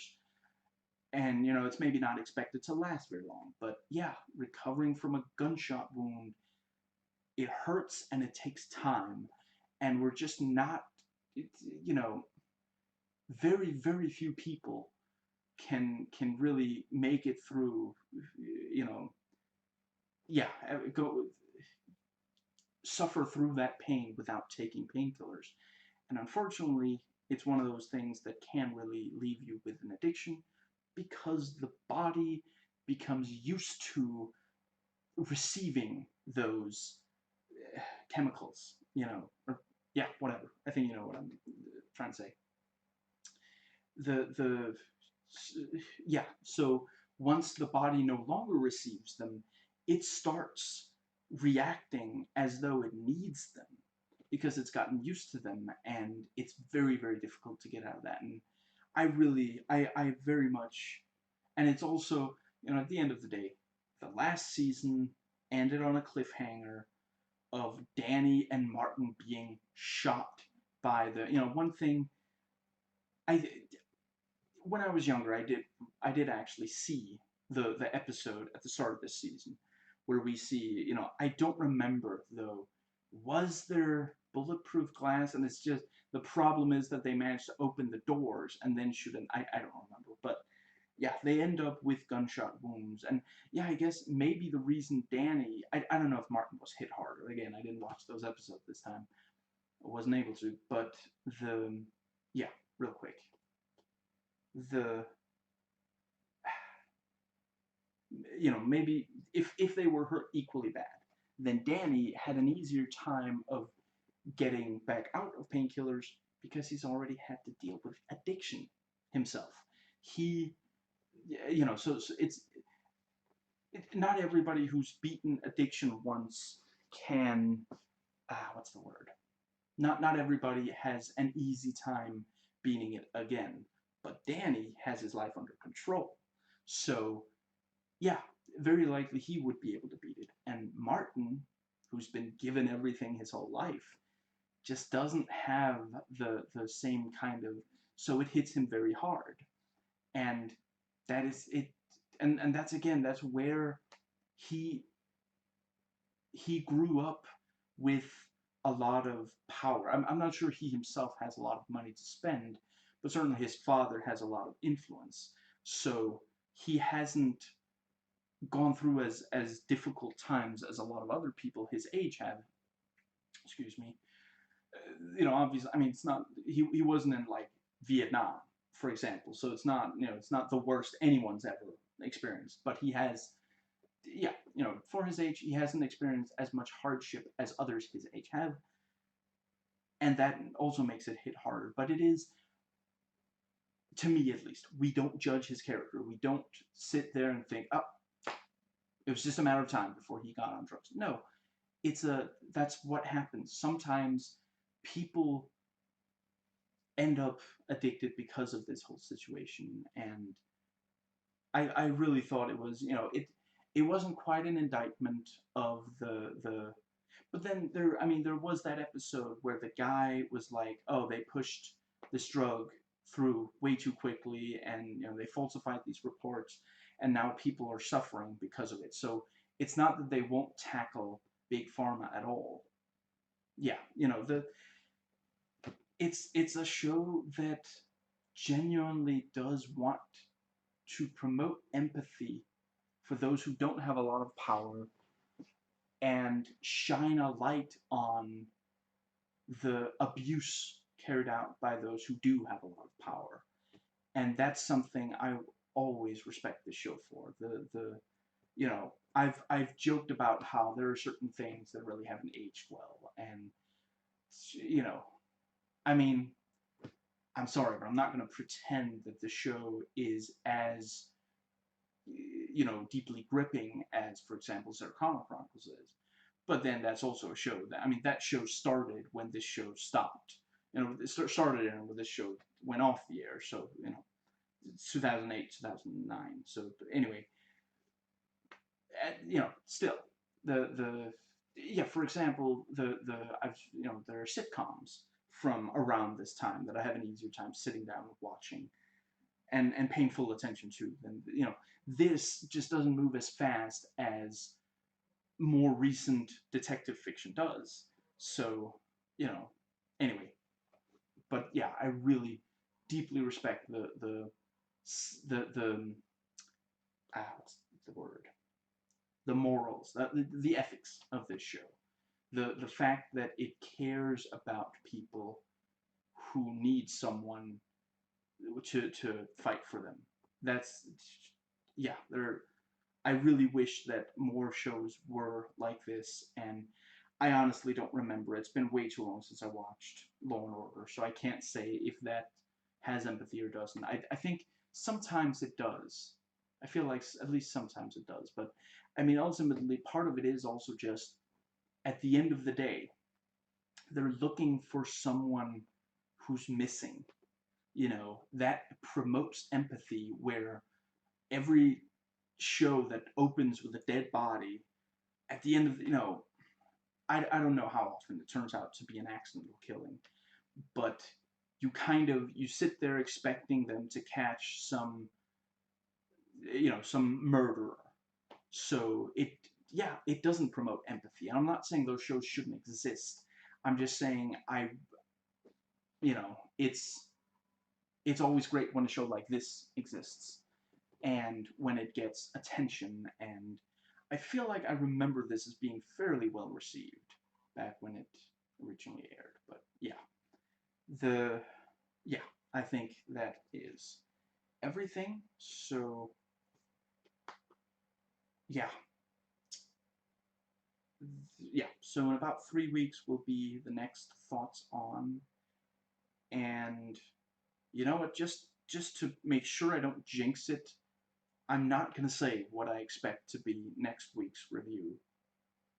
Just to, since if I had, did I say that about Valhalla? I might have. Maybe that's why maybe that did get jinxed. I'm not entirely sure. Anyway, so yeah, I hope you enjoyed watching, as I enjoyed watching and recording, and I'll catch you next time.